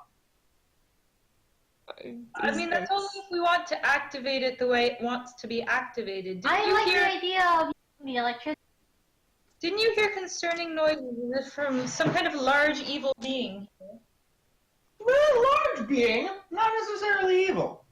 Yes, well, if it's fueled by orbs made of dead people, it's probably a bit evil. That just means it's fueled by magic.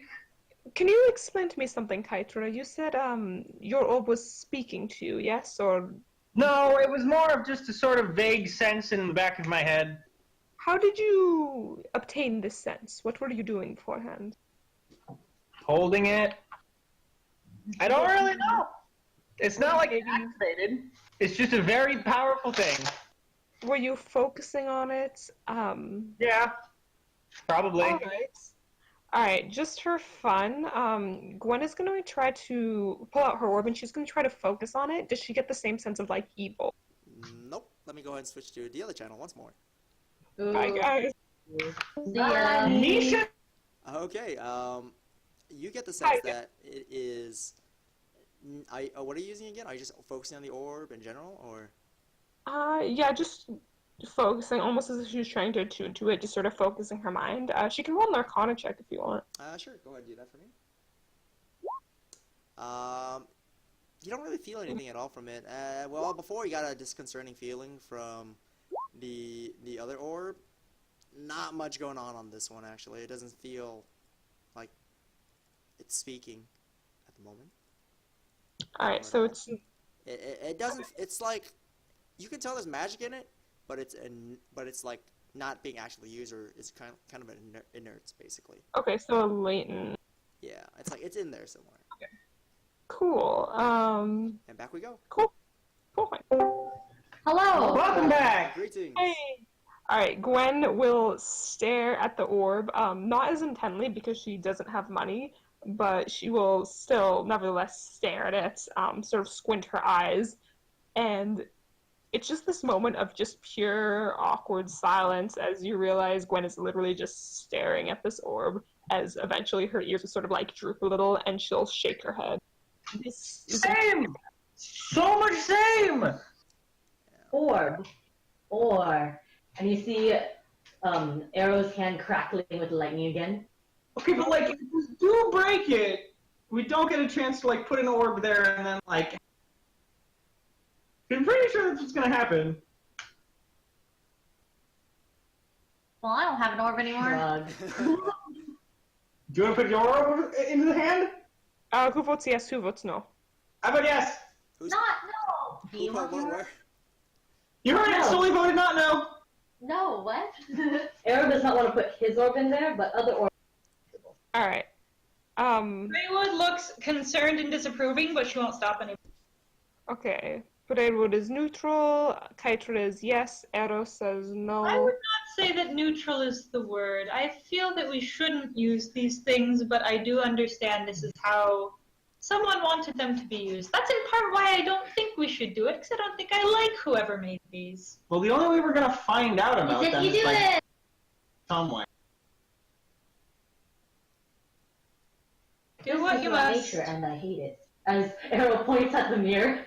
She like leans toward. I appreciate you. I appreciate you. Oh my god. It is up to whoever to do whatever. I'll say, unless someone else physically stops them, anyone can do whatever. If you want to put an orb in, do that first, because I think I might break it. Yeah. Put your orb in!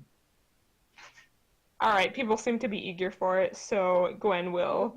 She's eager Oh, for I'm it. literally only goes down, but I am neutral. See, it's my turn to be. Well, I'm just like, sure. I'm neutral because I'm like, no, don't force them. I always push for characters to do what they want to do. If you want to put the orb in, I say that is up to you. I have no orb, so someone must put an orb. Alright, Gwen will put in her marble orb. Okay. you go. As you plop in the tiny little marble into the much larger receptacle, and you go ahead and push the claw into position to hold it, and it gets a firm grip. It's nice and fit in there. The mirror begins lighting up a little bit, starts whirling about. Whereas before it was reflective, it becomes startlingly white for a moment, and then eventually begins shifting into a dark murky brown. Cool. As you guys are watching, actually, the brown in the mirror becomes coalescing. Seems to be different shades, like kind of a motley earthen color, until suddenly it looks like a slit in the middle opens up and a giant eye is looking into you guys, or looking through the mirror. Cool. It just seems surprised for a second, and then starts glaring into the mirror. Alright, take the orb off. Alright, let's go ahead and take the orb out of the closet. You snatch the orb right out, and then like the voice is like, wait there, and then like gets cut off, like the phone call was like dropped basically, and then yeah, you're having the orb back in your palm, nice and safe. What a shock! It was evil. What did it say while it was here? Wait. It said wait? Yeah. Arrow, maybe you want to use your thunder spell on the mirror next? Easy to copy, I love it. Excellent. Do it again. Did you hear voice? It was trapped behind a mirror. Yeah, maybe there's. Yes, what if taps it from the mirror? Can I poke? Can we let Mish try again? She broke off. What was that, Mish? I was just wondering, did the eye seem... It was attached to a body. Yes. It was attached to a body. Yes. Did we see the body? No, we just saw a really big eyeball that took up most of the mirror. Was it like red and glowing? It was brown, and it looked like the pupil of a big creature that has a brown body, or a brown head-ish thing. You can't tell because you only saw like basically like where an eye patch would cover is basically what the mirror showed. Alright. Can I nature check it? Sure, go ahead and roll a nature check. I hope you figured this out, Gwen says as she casts guidance. Oh, thank you.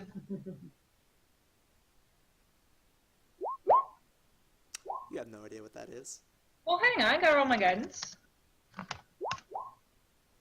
Slash.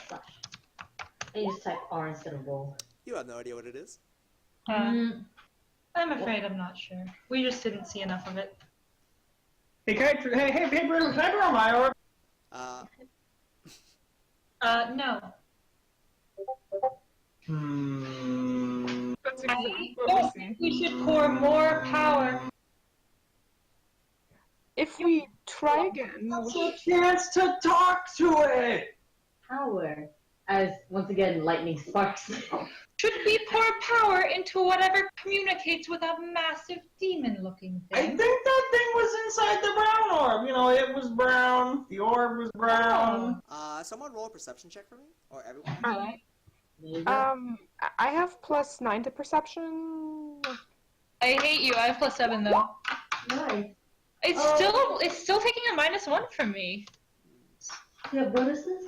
Yeah, it's like literally my sheet says everything is +7, but when I roll, it gives me +6. Did you accidentally put a -1 somewhere, maybe? Your sheet. Perception total 7. Why does it say D? Yeah, because my perception total is 2. So why does it say D20 +1 +0? You have your... That's weird. Oh, that's so weird. Yeah, no, I should have 100 also. Yeah. Go to your core stats. There might be because there's a way to. Actually, is there anything on your bonus column? No. No, 0. Yeah, I don't see anything. That's weird. Still doing it. Not that problem. It's really weird. It's been doing it all day for me. Yeah, I should have. I actually. I didn't even realize. I rolled a 20. Might be a product of transferring your sheets over? Maybe. I'm not sure. I've never encountered that. Hey, let me check if it works that way on all my skills. Yeah, same. Let me just roll some shit for a It's a sec. nat 20, so. Well, I mean, +0 +0. 4. Yeah, it's giving Yeah, me a do that for -1. all of them. Oh, hang on. It's saying that my proficiency bonus is -1. There's the issue. Oh, go to your class. Make sure you have levels in whatever you have. I do. I have a 5 yeah, in Warlock Druid. 5. Yeah, it's giving my proficiency bonus as -1. Go to your That's core what's happening. stats to show your prof bonus. Should it? Where? Right here. It says 3. 3. It says 3. Yep, 3. Where? Scroll But it's down a little calculating bit. it as a -1. You got 5 druid. You got class resources. That's kind of weird. Weird. That's.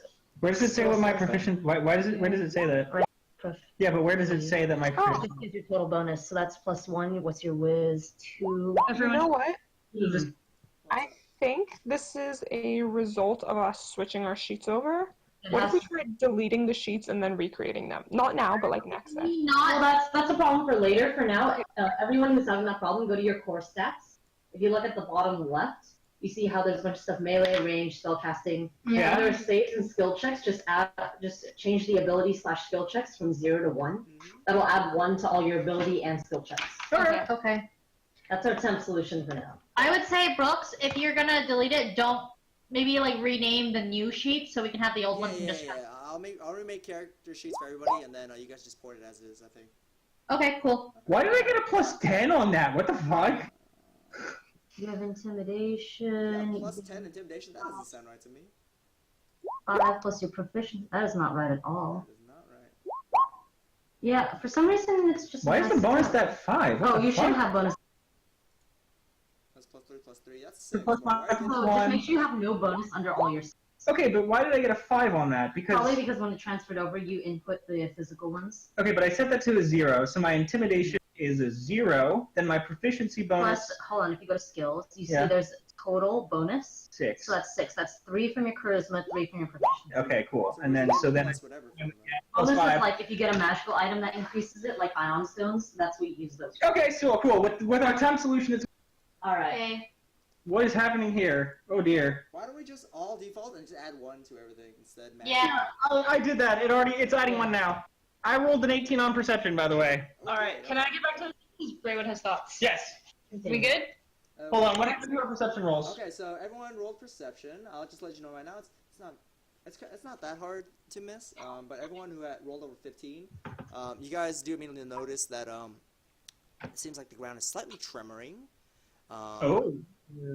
Everyone with over 20 can get the feeling that it is coming from outside, way in the distance. Did anyone get over 20? Yes. No. Oh my god. Yes. So we have two choices. We can either wait here, as it said, or we can run. Well, Real quick, can we put my orb on? Just real quick. We can all have. Put the orb on and Well, hold on. Braywood's got it. okay, Braywood's got it. If it will commune with whatever's inside, yes. That's it.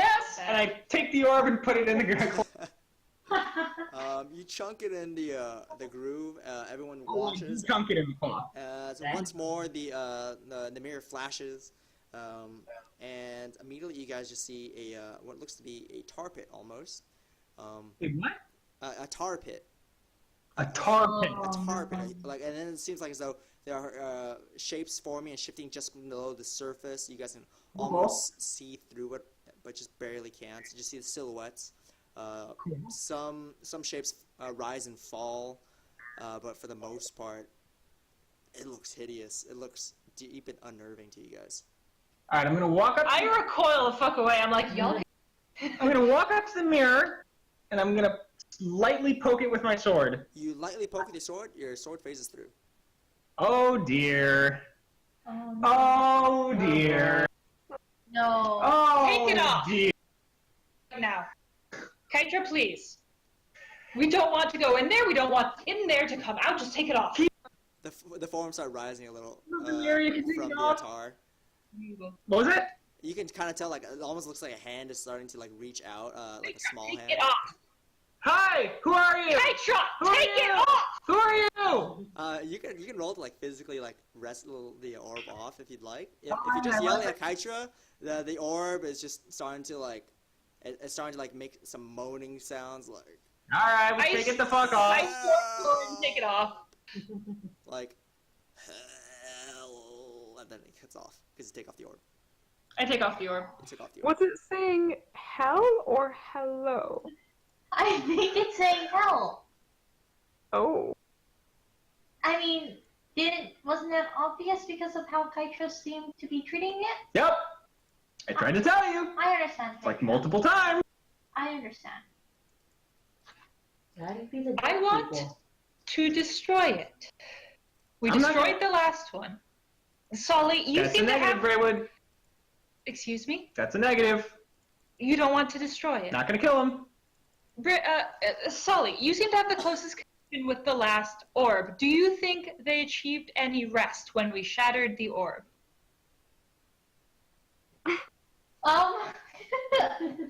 Give me a second. Does anyone here by any chance have specially marked sticks, bones, or similar tokens? Yes. I believe Arrow does. Arrow. Actually. Why would he need him for? Would you be willing to let me cast a spell using them? What spell? They do not get consumed. There is a spell called Augury. It is something I have as a knowledge cleric. It lets me determine the outcome of a situation, if it is good or bad. Yes, we could use some of that. And you see Arrow hands over. Boom, boom, boom. You guys feel like the earth No. shaking outside. I will note that this will take me 10 minutes, so do we want to do this here or later? Let's move along quickly. We can return here if we must. Alright. Yes. And wait, did you said Arrow wanted to do something? Oh, Arrow was gonna hand over the components, but then since we're going off, he shoves them all back in his pack and is ready to go. Yeah, Graham will hand them back for now. Alright. If we want to run, let's go now. Here's a question that might be important later. Which one? Say again? I think we both said we took it off. I think it was me. I think you said that you were willing to let someone else take it off, but that you yourself. No, I said all right. You guys are cutting out again? Something bracelet. Something? What? So both Hannah and I said I took it off, and just You're cutting out again. I'm sorry. I think I took it off because I was a lot more vehement, and you were very reluctant. So I would have been able to grab it before you finally accepted that it was. that sounds like an opposed dexterity check to me. Ooh, I want to see this. You were the one who didn't want to take it off, though. Okay, but then when it started crawling towards the mirror, I did take it off. I feel like You were talking to it. I was blocking. Wait, tell Brooks you cut off. Yeah, you guys are cut off. So, I'm assuming you guys are like, figuring out like if you guys are able to wrestle the orb off. I'll say No, you guys. We're saying who has it, either me or Who Braylon. has it? Just roll dex check. Really depends on who's grabbing it. Just do a contested, not dex saving throw. Both you guys just do contested dex checks for me.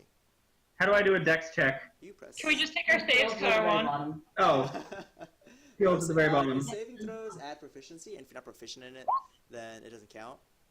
Dex check is just like. Neither of us is proficient, though. Oh, okay. Then just do unskilled dex check. Okay. In that case, if that's the same for you. Oh! I got a 19 and a nat 1. If it's the same modifier, I'll say you can do the first roll because you're trying to do it. Alright, I have Profane Orb number 2. Well, I got a 19. No, you got a 4. No, because I'll Just tell you to what. take Oh. You guys can just roll again. Both you guys just hit the same button, the right button. Alright, one more time. One more time. There, below the line. Everything is. Hit it. Alright. Let's see. Alright, looks like Braywood is firmly clutching the orb. And she looks very, very mad. Very suspiciously at Kytra. Kytra, I want you to know that if you hurt them, I'll kill you. Braywood, I mean. Let's That's hold why off on the... accidentally, if destroying it would help.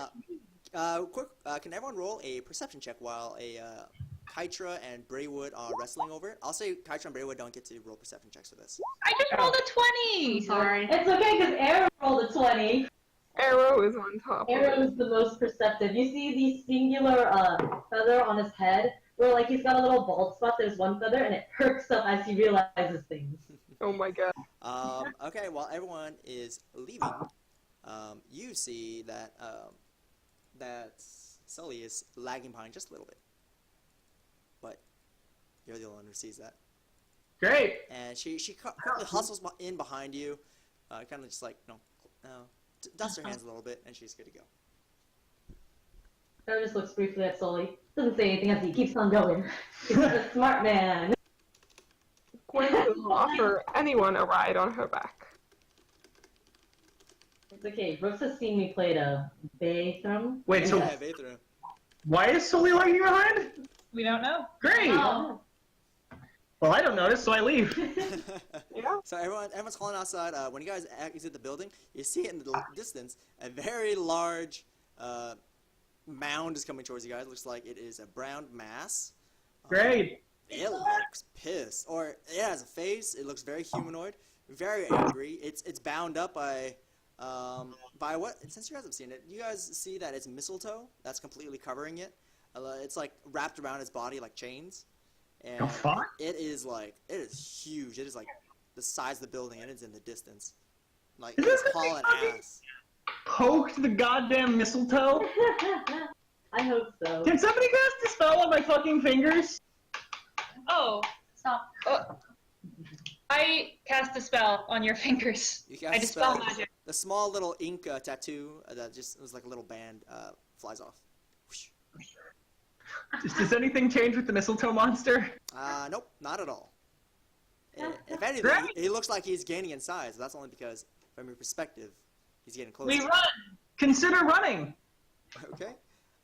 You guys immediately start bolting away. Which direction do you guys go? North, south, east, or west? Hang on. I'm assuming Hang on, what east. does Sully say? Sully says maybe it's because you guys are the losers, so maybe the winners don't get hurt. Yes, and what about us? Keep running. Arrow takes one look at the giant thing and starts running with you guys. You have. Sully like pauses and looks at the monster and insights. Insights what? Say again? Monster. Insights the monster to see if he has any intention of harming Sully. I'm murdering Sully. Well, he's in the distance, so go ahead and just roll the insight for me. Probably roll with disadvantage. Nope, just roll it straight. Yeah, it's got a very big face. Oh! Well, you don't know if it's actively mean to harm you or something else, but it's like charging at the direction of the building. It's got almost like a triumphant gleam in its eyes, but also like a mix of like joyous, rapturous face, but like also really angry. Kind of like not vengeful, but I would say like a very animalistic like facial expression. I don't think I can reason with it, and I skedaddle on. Hey, let's fly! no, Are you guys skipping north or south? Or If we west? go, you can like hide back through the door. I don't know if the door will open. Will it open again for us? Did we ever close it? The door is still open. You guys never closed it behind you. We could, or we could go somewhere new. We could go somewhere new. It's coming from which direction again? The east, actually the direction of the door. Oh dear. Let's just decide based on the terrain. So what does south look like? What does Barren north look like? wasteland. Not good for hiding. What does north look like? Mountains. Better for hiding. Let's go north. West? You have to run through a forest first before you enter the wasteland, because Oh, we would probably go toward the forest, right? There's more opportunity to hide. Yeah. And what's to the west? to the west just seems, as far as you can tell, you didn't really get a good vantage point in this area, but it just seems like more forest. North, I guess. North. To the north! We fly! To the north, you guys are hauling ass, going. As you guys, escape in the distance, you leave behind the city. You hear the thudding, the rumbling, like the footsteps are getting huge, and it looks like it didn't notice you guys. It was so preoccupied at rushing towards the council room, and with a giant trumpet fist, it goes. Yeah, let me put on the voice real quick.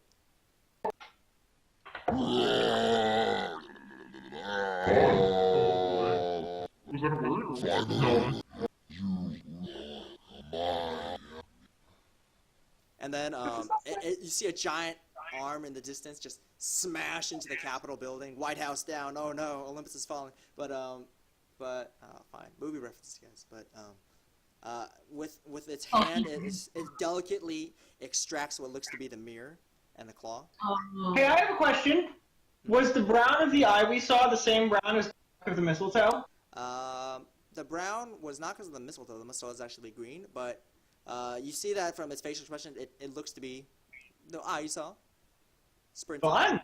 Yeah. You actually do see on the back, since you guys were busy running around, the mistletoe seems to have a limp body hanging from it, like a small little one, like human-sized.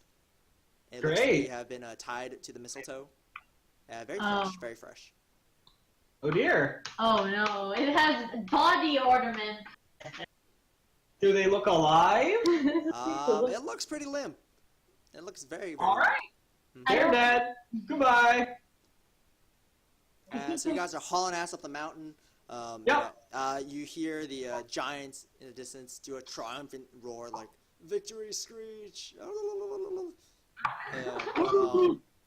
It's cheering like even as you guys are traversing up the mountain, you guys can hear it echoing through the distance. It sounds happy as hell. And with that, you guys are climbing up the mountain. You guys see a small little. It looks to be like a small building, almost like an observatory. Cool. Yeah, it looks not locked. There's like a light golden chain on it, but it doesn't seem as though it's hooked in. Brooks, I have a question. Yes. Can I nature check the giant just to know, like, if it's a naturally occurring creature that I've heard of? Go for it. Anyone who wants to roll can go ahead and roll. Sure. What the fuck? Why not? What are we rolling? Yes. That's a nice Oh, one. hell yeah. Me, obviously. I totally know. Gwen's not going to roll, but she's going to Guidance, everyone. kind of look at the others and just mutter, Saluna's blessing upon you. Blessing upon you, rather. Does Arrow roll? Nope. Okay, so for the people who did end up rolling, everyone. 25, baby. Yeah, you guys know this thing is like it looks like a magical construct of some sort. There's nothing naturally occurring in nature. Nothing gets to that size without either being, under the ocean or like extremely like magical. You guys get the sense that it seems sentient. It definitely seems sentient. Cool. On purpose. You guys remember that it spoke common very fluently, but Wait, you didn't understand any words? Like we literally. Oh shit, my bad. What it said is "wait there." That was about it in deep voice. Yeah. Well. Oh, when it smashed the building, did it say? It started doing victory screeches like "whoa, whoa, whoa, whoa," like I have you now, basically. Well, my choice remains the same. Arrow run. Yeah, same. Up the mountain we go. Alright, whoever is running the slowest, Gwen will scoop them onto her back because she is keeping those fast. You guys haul up the mountain. It's getting a little chilly. It's not nearly as chilly as the cold zone you guys came from. You guys find the observatory, decide like, hey, it might be a good resting spot for the night. You guys hobble on in, and you guys explore around a little bit. Seems to be a giant telescope in the center with a few apparatuses attached to it. You guys can go ahead and spend time investigating or, start setting up a little camp because it is getting dark. Unnaturally dark, actually, because it was daytime when you guys were in the carnival. Great. Just a little earlier than usual. The light seems to have gone earlier than it should have. Trill investigate the, what did you say, observatory? It looks to be like a giant telescope, like a giant, telescope. It's exactly what it sounds like. It's on wheels. It can be like pedaled around in a circle. So we're like standing in front of this telescope. Mm-hmm. Alright, fuck it, I'm gonna look through it. Yeah.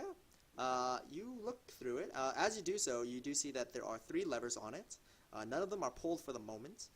Okay. There seems to be like a little display on it. It seems as though it's scratched with like 5 marks. And Okay. you stick your eye into it. Or do you stick your eye into it regardless? Yes. You stick it in and you see some nice stars. And one of the marks goes down and now there's only 4 marks left. Are those the same stars we're used to? Sorry, Yes. say what was this about marks? So there are like 5 tally marks on the side of the like on a few of the apparatuses. It had like a numerical number of just like 5 in tally marks. And then as you stuck your face into the eyepiece, you look through the telescope. Yeah, some pretty bitchin' stars. Looks nice. There's not much pollution around here. We only got 4 more of those.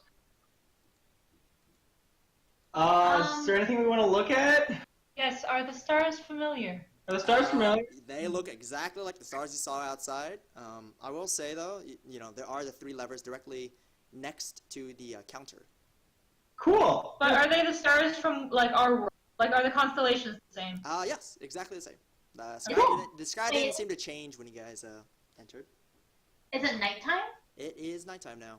Yes. Unnaturally. I'll say, it became unnaturally night, like earlier than normal. But it is, just maybe it's a little early. Maybe you guys didn't estimate the time right. You guys can't be too sure. Gwen, you've got smart glasses on. What do you feel about Gwen, if you're trying to talk, it is not going through. But go ahead and roll an investigation check on anyone who wants to investigate the telescope. Go ahead and do a quick roll for me. Oh shit. Okay, well, you immediately notice, like, hey, look, if you look at these, Whoa! What's up the next one? Next one. all right, looks like Mish and you guys are cheating, right? That's calm down. Okay, so you guys immediately just like the cosmos enters your brain more or less, and you're like, oh shit, dude, I know this thing. You guys take a look at the handles. It looks like they're written in the runes that you guys had seen earlier. It looks like Order of the First Empire runes, and you guys actually can identify that just at a glance, just because you guys have already seen it, and you guys have made the mental connection immediately because you guys are so freaking smart, apparently. Oh boy. Yeah. Can Ashley's character read those when she hasn't the orb that we've touched? She has seen similar stuff, but nah, that's about it. Yeah, she's seen it similarly. Okay, so she can read it. She knows that it says Order of the First Empire. Excellent. Okay, cool. But there are more runes associated on each individual lever. If someone wants to decipher it, or just reverse engineer with their smart brains. Sure. What role is it to decipher? To decipher, you either need to use the orb, or you can go ahead and roll and what would that be? I would say that is an investigation check.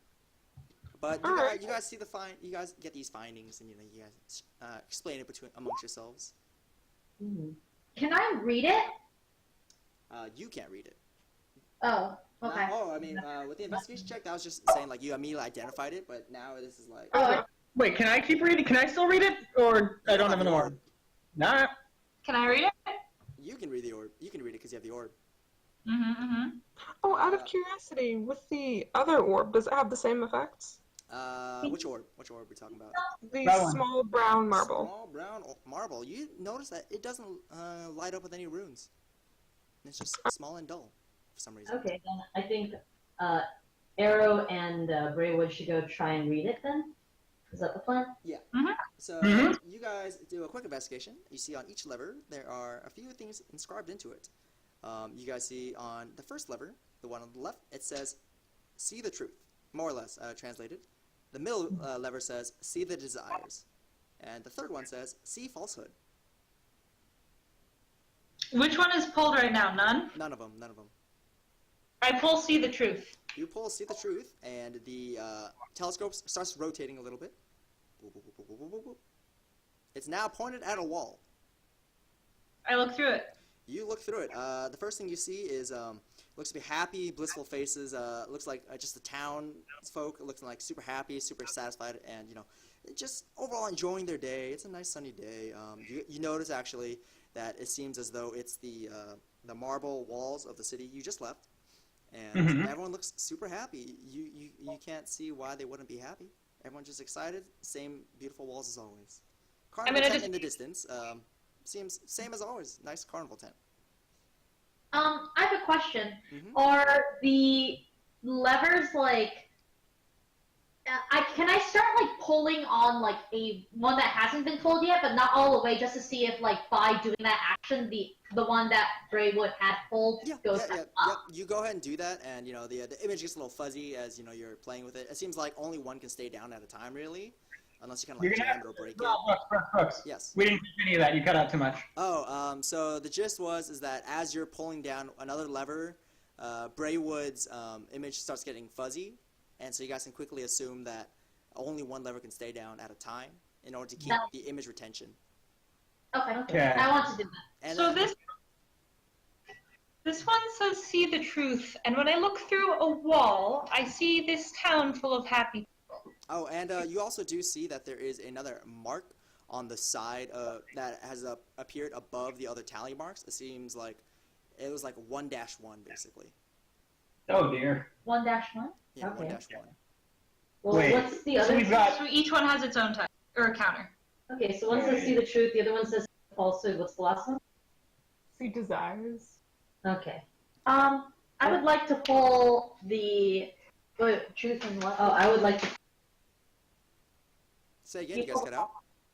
Oh, can Arrow pull the one that says see falsehood and follow it? You cut out right as you said C and then blank. Oh, can Arrow pull the lever that says see the falsehood? Sure. You go ahead and you peer inside. It seems like there's a young woman.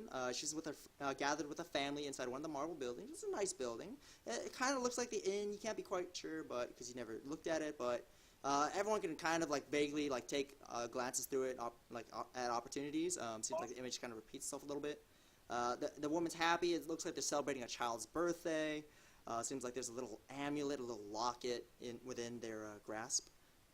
And then on the other counter, it has dropped down to 2, and you see above the levers it says 1-1 and then 3-1, and yeah, it also seems as though now the counter seems as though there is a receptacle to seems as though it's being powered by something. You guys can't be quite sure what. Seems like it could take more though. Does it look like... Oh, wait, well, I mean, does Arrow explain? Kind of? Yeah, Arrow explains this as well as he can. Self. Arrow actually cuts out a little paper that's a party hat and shows us off. Excellent. Oh, okay. No, Arrow can convey things pretty well. It's just, it takes time. I'm not seeing a difference between truth and falsehood here. They both Maybe depict it's- happy people that aren't there. Once you guys finish watching the image, the lever naturally resets. What? Once you guys finish watching the thing, and like after some time, the telescope reverts back to its original position outside, and the levers reset to the original position. But the counters are still saying like 2 tally marks, and then 1-1, and then 3-1. So you could pull the same lever again if you thought it would have a difference or not. Do you think that it should be in an order? Because it's like 1, 1, 3, 1? Should it be like, do you think the other ones may be like 1, 1, 2, 1, 3, 1? I'm not sure the order matters. I think it's tracking how much of this we... Kytra looks at the numbers, looks at the telescope, looks at the wall, sits down and thinks really hard for a good 2 minutes, and then says, I have no idea what this is. Me too. I'm gonna pull the other one. The one we I have haven't no idea pulled. what this Arrow copies. I would like to pull the... Actually, Solly will pull the... How many more polls do we have left? How many more tally marks are on? There's 2 more tally marks. Can I look around for other writing? Yeah. You look around a little bit, and while you do see that actually everything is covered in a fine layer of dust here, seems as though there are some places that seem a little more disturbed than normal. It just seems as though maybe someone has come through here, but it could also just be the wind blowing through the observatory. You can't be quite sure. And a question I have is when people would pull the levers, does the telescope move like... You said the telescope... It just aims at a wall, and then like as long as you pull the other levers within a reasonable amount of time, it stays pointing at the same wall. Okay. What's in that direction? What cardinal direction is it? It just seems like the opposite direction of... so like there's like a sunroom, or like the thing that opens up like a sunroof basically. It's like pointed. I would say sets in the west, so it's faced towards the east. So it has a natural view of like the same things coming through. And then to the left, and then so it pivots 180 degrees and just points right behind, like into a blank wall. Can I try pulling the first lever? Sure. The lever you first pulled, right? Yeah, the truth one, and then I would like to pull the one that we haven't pulled yet. Sure. You pull the first lever. Seems like it goes down into position and doesn't really budge until first the telescope starts moving back to its position of facing the wall, and then you see an image starting to play out. You can pull the middle lever while it's going, but it gets like fuzzy halfway through the first image. Would you pull it while it's still playing?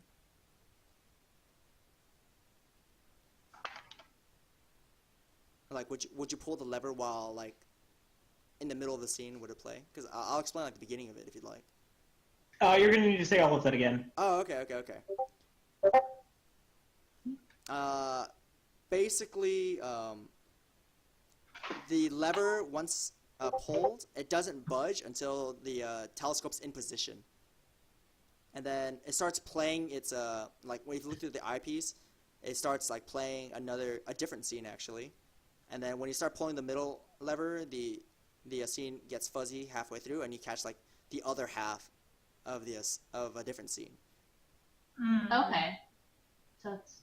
Yeah. So I'll say that this is what you see. While you're staring through it, like while it's playing a different set of images, you go ahead and pull the lever, and then it cuts to another separate half that you haven't seen yet. In the first half of what you just tried to do, you see a black man in a dark gray robe, holding a pristine white orb made of crystal, and it looks like he's approaching the town. Oh no. Oh, boy. Which lever was this? This was the first lever, and you caught the first half of it. The scene keeps playing through, but it cuts out right as he enters the gate because you pulled the other lever. What you see on the second half of this second image, you see what looks to be a large humanoid in gray, clutching and weeping something. You can't be quite sure, but you can tell from based on like how it looks based on the trees and based on the location. It seems like this is a pretty huge dude. He's surrounded by ruins. He's clutching and weeping at something that he's closing his hand on. You just caught it right as he finished closing his hand. Well, our internet is pinging completely normally. I think this is on Brooks's. Well, no, we just pressed the timeout, so... No, you guys have been cutting in and out for me. I've been cutting out, or you guys? I think this is on... for I don't know. Our internet seems fine to us, is what John Jack said. Yeah. Furry House, you guys are cutting in and out for me. So Sorry. it's on your guys' end, not our end, right, Michelle? Yeah, I believe so. Yeah. Oh, question that will resolve this. Mish, has Brooks cut in and out at all for you tonight? No, Brooks has been fine. Oh, okay, yeah, it's our end then. Huh. Okay. So if you guys didn't catch that, first half, man with orb, walking through gates, cuts out. New scene comes in. Big, gray humanoid, clutchy and weeping something. His hand had just finished closing over something that can fit comfortably in his hand. And Cool. you guys can see what it was because it was the second half of the image. And could you say again what the labels were for each of? Sure. So now it looks like so it looks like for the counters for each one, first of all, the tally marks has gone down to 1. And the first image says 1-2. The middle one says 2-1, and the last one says 3-1. No, so we're saying... Oh. I don't get it. We saw out of character. We saw the first We part saw of several stories. the first story that you saw was the first part of the first lever. I saw the second half of the first lever, and then we saw the first half of the second one. So each one's a different story. Okay. Also, I have a question. Should we call Brooks and Mish on my cell phone using normal cell service, or is this fine? Also, I'm definitely actually seeing weird internet here. We're getting weird request timeouts, occasional like really huge ping times. So yeah. Do you guys have mobile tethering? Go ahead. Do you guys have mobile tethering? Like, can you use your phone as a hotspot instead? I think our problem is our internet cable, honestly. I think our internet cable is shitty. I think it's... Let's just contact the... Yeah, I'm gonna call office maintenance. and Call them. I think we're literally... the only things I can think of either that or wireless interference, because... Well, like, in like the first week we moved, we like completely lost internet for a couple days, and we solved it by unplugging the cable and plugging it back in, but a couple things were bent inside of it, so I think literally our cable's just bad. Yeah, just call Hi, Brooks, can you still hear us? Yes, we can. Yes. You guys cut out a little bit, but we figured it out. Kytra hasn't been paying any attention at all, so unless someone stops her, she's gonna walk up and try to pull levers at once. Please don't. Oh, alright. So I described everything that I saw, and Solly's like, well, I think I saw the first part. I think maybe they go in order, but weirdly. Should we try maybe pulling? Brooks, you said that each lever I pulled used one of these tally marks. Yep. And since you pulled the second lever while the first one was halfway playing, it just showed the second half of Okay. the, 2-1 basically. And I'll say that as the telescope is rotating back to its original position, do you notice that there is a power box for this thing? It does look like the telescope is slowing down. It's just draining energy. It's losing energy. Solve this energy problem. Harold will look at it, but sees that there's no claw and looks sad. Well, you don't know that because there is a power box. There does seem to be like some wiring in it. Someone with adequate skills could potentially tamper with it. Ooh, is this a chance for me to tamper with things? Yes. Do it. Do it. Okay. Go ahead and do a... What is that check? Well, you have to make sure it clears the group first because, you know, you might fuck it up completely, lose that last charge. Yeah, don't fuck it up. So, is everyone okay with that? Yeah. Actually, wait. Question. Yeah. Should we use the last charge before tampering? arrow? I say let's do that. Yeah. We have one more. Let's. I think we should pull the second lever again to see what happened at the end because Sure. I mean we saw this guy Yeah. crying, but I don't know what he's crying over. Hey, You want to do that? Yeah. Sure. Okay. So you pull the second lever. The machine starts slowly rotating back to the wall. Definitely, it looks pretty slow now. The image comes in a little hazy, but what you do see is you see a man in a dark gray cloak approaching the large humanoid being, and it seems as though it's talking to the monster. The monster looks like it is lashing out back at the man, but the man just swiftly dodging, and it looks like the man is just taunting the large humanoid. Finally, in a fit of rage, it looks like the monster just smashes the man in two. But as the image fades away, you see that the two pairs are, turn into liquid and like recoalesce themselves into two different beings. Oh. Oh dear. the what's recoalesce? The man. So the man got cut in half, and then each individual half coalesced itself into one entire person, like two different people, like two clones. What do they look like? Oh, clones. Yeah, two men in dark gray cloaks. Oh. Concerning. I relay that. All right. I don't remember seeing that weird man in the end of the. Wait, I saw him in the end of the first one, right? You saw the same colored robe in the second half of the first one. I won't call them halves. I will call them 1-2 and 2-2. Okay. In 1-1, or sorry, 1-2, I saw that a guy wearing a gray robe. Mm-hmm. Dark gray robe. Yeah. Uh-huh. Gray robe rhymes with Braywood. It doesn't. If you try hard enough, I'm sure it does. Yes. What? Oh, nothing. Go ahead, Thunk. Okay. Thunk, go ahead and do an investigation check. First, do an investigation check for me. All right. As he begins to look at the strange powering box. All right, go ahead and roll it. Boop, boop, boop, boop. Well, you can kind of figure that you open it up with your hands, I suppose. You don't have really that many tools. You open it up. It's like a giant mess of cables, and it looks like it is plugged into what appears to be a small box. Small box has a little flap that can open it up, but you can't actually seem to figure out like how to open the box. But it seems like there's like this wire, if there's wires in the past, that plugs right into the box.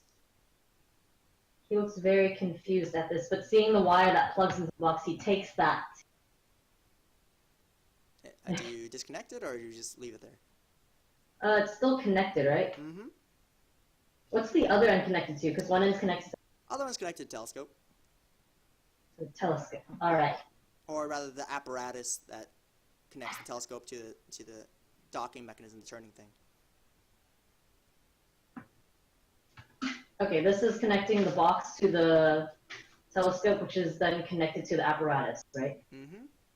Okay, then yes, I will unplug it, and he kind of sticks it in his head, just like amongst the others. Oh my. You stick it in your head. It feels like cold metal, and it kind of hurts because it's kind of pointy. And then realizing metal, lightning, dragon breath, and I'm going to blow lightning on. Oh. Jeez Louise. So duration up to 1 minute. Oh god. And you will just gently blow lightning in the strange metal portion of it. Okay, Oh, that's go ahead and roll 3d6 for me. Oh boy. Okay, so I will say the machine does manage to whirl up a little bit. It looks like the levers are movable again, just for a little bit though. Mm-hmm. Whoops, that is. Oops, sorry, that's the wrong. There you go. Okay. So yeah, you managed to do some breathing on it, go rah, blah, blah, blah, blah, blah. And there's just enough time for someone to pull one lever and quickly take a glance inside. He gets really excited as he's like blowing lightning into this. Like he's like trying to keep a fire like lit with his breath. So you guys don't have much time to like. We have time to pull exactly one of the levers. We got one more pull. As Arrow is blowing power into it. It's like CPR to a dying machine. So Exactly. not much time left.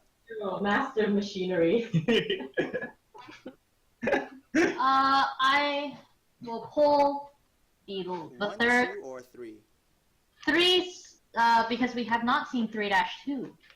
Mm-hmm. Alright. Okay. Does anyone else wish to object or pull another lever? Nope. Okie dokie. So it looks like you pulled 3-2. You see that previously it was a happy family, you know, the family celebrating the child's birthday. You see that in the dead of the night, it seems like it's the happy woman that you saw in it. She rises up in the middle of her nights, her eyes determined.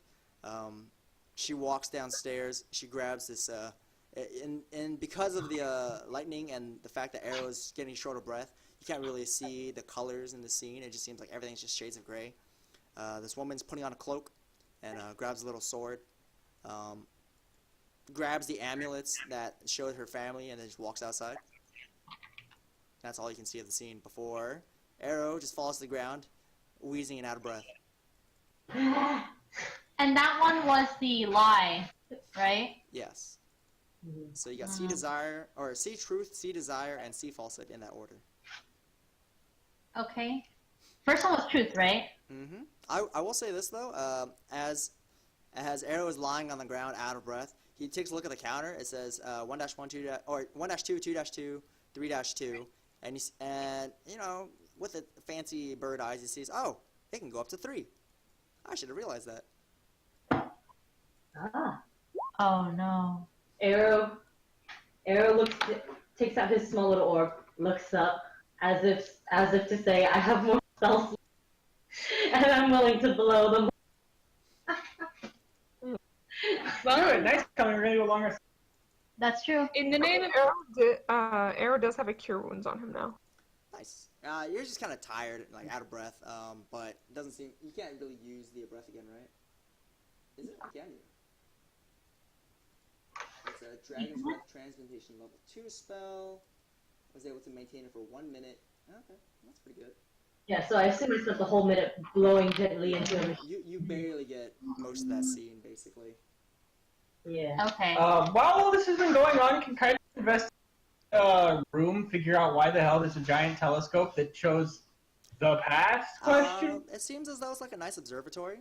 You see a few benches around. Seems like there's a few plaques that kind of explain the area, or at least they look like informational little like plaques.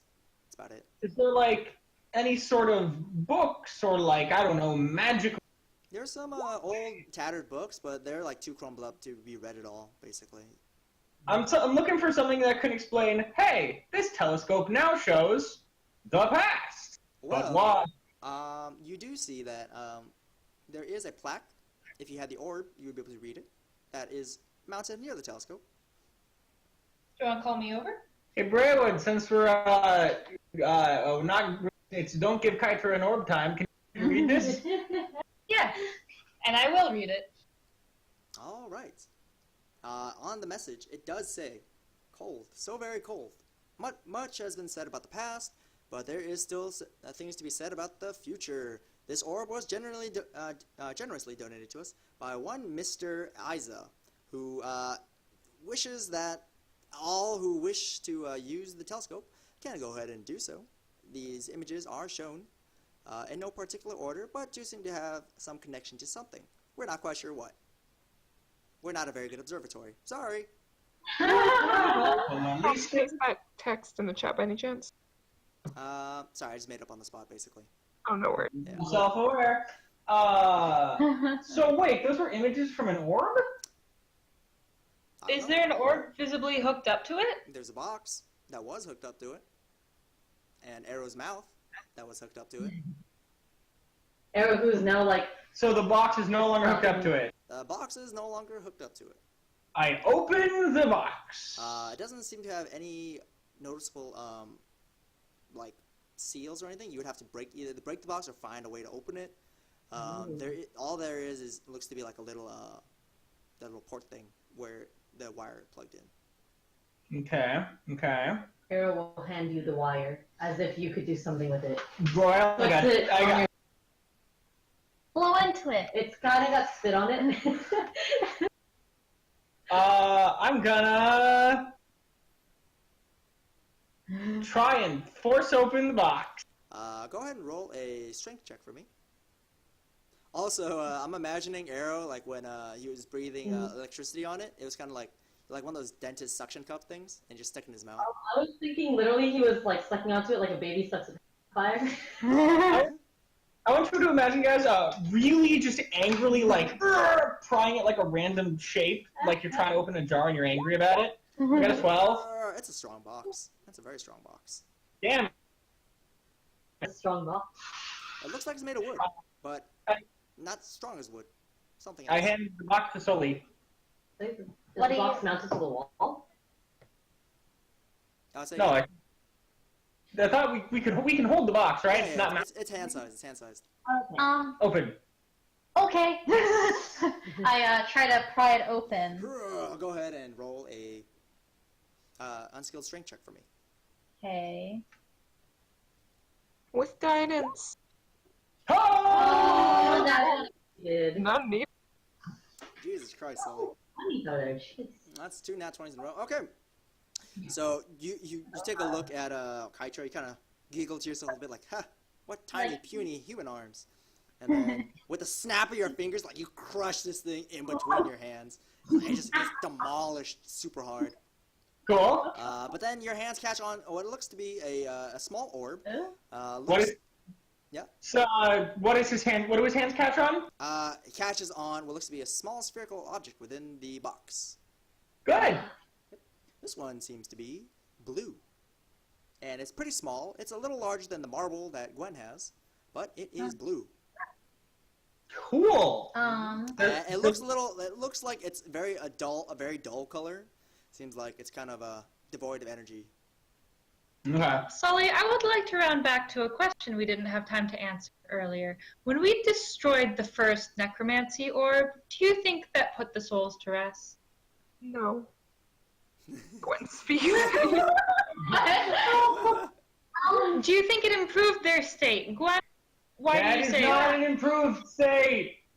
What would be an improved state? I don't fucking know. I think not dead would be an improved state, but I don't think... Aren't they currently not dead?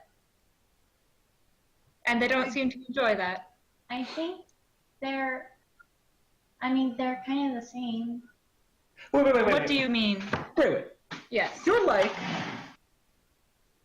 for fucking suffering. Yes. Let's kill them. As opposed to extend their suffering or use it for your ends, yeah. Are you not? Their suffering doesn't necessarily end. In which situation, Gwen? In the event of their destruction, I've been getting into voice.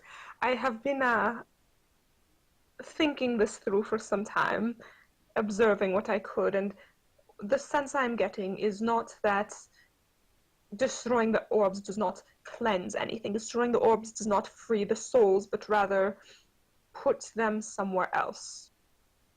We are not cleansing them.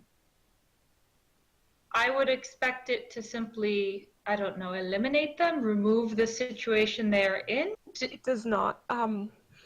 When we saw an orb destroyed back at the lighthouse, yes? Yes. It went However, boom. It went very boom.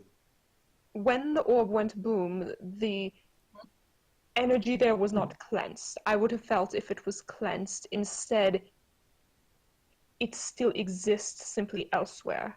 It was a ritual that created this suffering. I believe it is only a ritual that will end it, not something so simple as destroying the orb. Then I have a question. Is there any difference between using them as fuel and destroying the orb? If we keep them as an orb, we may be able to help them in the future via some ritual or some cure. If we destroy them, they become scattered. They become exponentially harder to use, either to help or otherwise. Gwen, I appreciate that, but you're not answering my question. What of using them as fuel? This is what Kytra seems very determined to do, and I don't see why it would be a good thing. I'm not determined to use them as fuel. I'm trying to find how uncreate it. That's what we've all been trying to do. You're the one who wants to use it as fuel constantly at every opportunity. Gwen, what do you literally think? have not. All right, enough now. Emergency situation. You want to blow things up with it, plug it into every machine we see. I just want to know what I want to know what the fuck it is! Gwen, can you please tell us what you think it does? I will, but first, and before I do anything, Kytra, can you summon your weapon really quick as a knife? I do that. Alright, Gwen's going to take one of the apples, cut it in half, and hand one half each to Braywood and Kytra, and say, alright, eat first, you're not you when you're hungry. This is Fey food. Can we at least check it first for Fey effects? Can you stop being... Are you yes. not concerned that we're in a brand new world full of necromancy? Why trust everything? Kytra, Gwen is going to take a bite out of one of the apples and then hand it back. Is she enchanted? Sully and Arrow eat them. Yeah, we all ate them. It hasn't been more than like a couple hours since then. That's true. It's probably digested by now. Alright, Gwen will pull out a ration, cut that in half, a normal ration, and give that to each of them. Sure. And she eats it. It is half a strip of jerky. Alright then. Sure, I'll eat it. Arrow, check your Discord. Oh, Gwen, I'm sorry, but I think we're finding... Oh! Yes? Okay, continue. Arrow does things in the background. Okay, I think there's mental... I want to know what happens when we use it as fuel. Alright. From what I have felt when it was used, I haven't been observing the orb when it was used. I do not know if that makes the corruption better or worse. The only events that I have noticed that were of significance thus far, and this is, keep in mind, this was me not paying all the attention I could, was the destruction of the orb, which resulted in the corruption not being cleansed, but simply moved. Dispersed? If that makes sense. Dispersed, Fire. yes. Arrow Part of very the loudly. spread. Fire? Fire! No, I look up, is there a fire? No. But you see Arrow trying to get your fire? Yes? Yes, sir. And points at the very end of it, where apparently claw, very small one, and points at the small orb we have. I scurry over. I'm like, go ahead, keep talking. So before we before census, just briefly. Yes, Brooks? Oh, sorry, you cut out a little bit. We couldn't catch the beginning of that. Okay, before we try that, can we all just briefly come to an understanding? Kytra, you seem very angry, and I just want us to agree. If we don't know that using them hurts them, can we try not to use them? I don't want to hurt them any more than you do. Using them as fuel. I mean, Yeah. If it could be doing them more pain and harm, we shouldn't use them. Wait. And if destroying them does them no good, then we shouldn't try to destroy them, I suppose. Except insofar as it will prevent other people from using them and doing more harm. Kytra, I don't quite understand your anger. Let me put it this way. See, where I come from, there are thousands of people who are treated like literal shit. Yes, There are these big lordy people people who are like, these are my... I'm going to just use them as I please, use them to fight my battles. The First Empire did that, but they made it fucking efficient. They took all of these people's souls and turned them into little fuel cells to use as they wanted, little packets of fucking suffering. What I want to fucking do is help this goddamn orb. And we're in a fucking world where the only way to find out anything is by using this orb. And of the people that I lived with, all of these thousands of people who live every day suffering, they never agreed on anything. They all wanted something else. But there is one thing that this orb has said. Two things this orb has said. Help me and use me.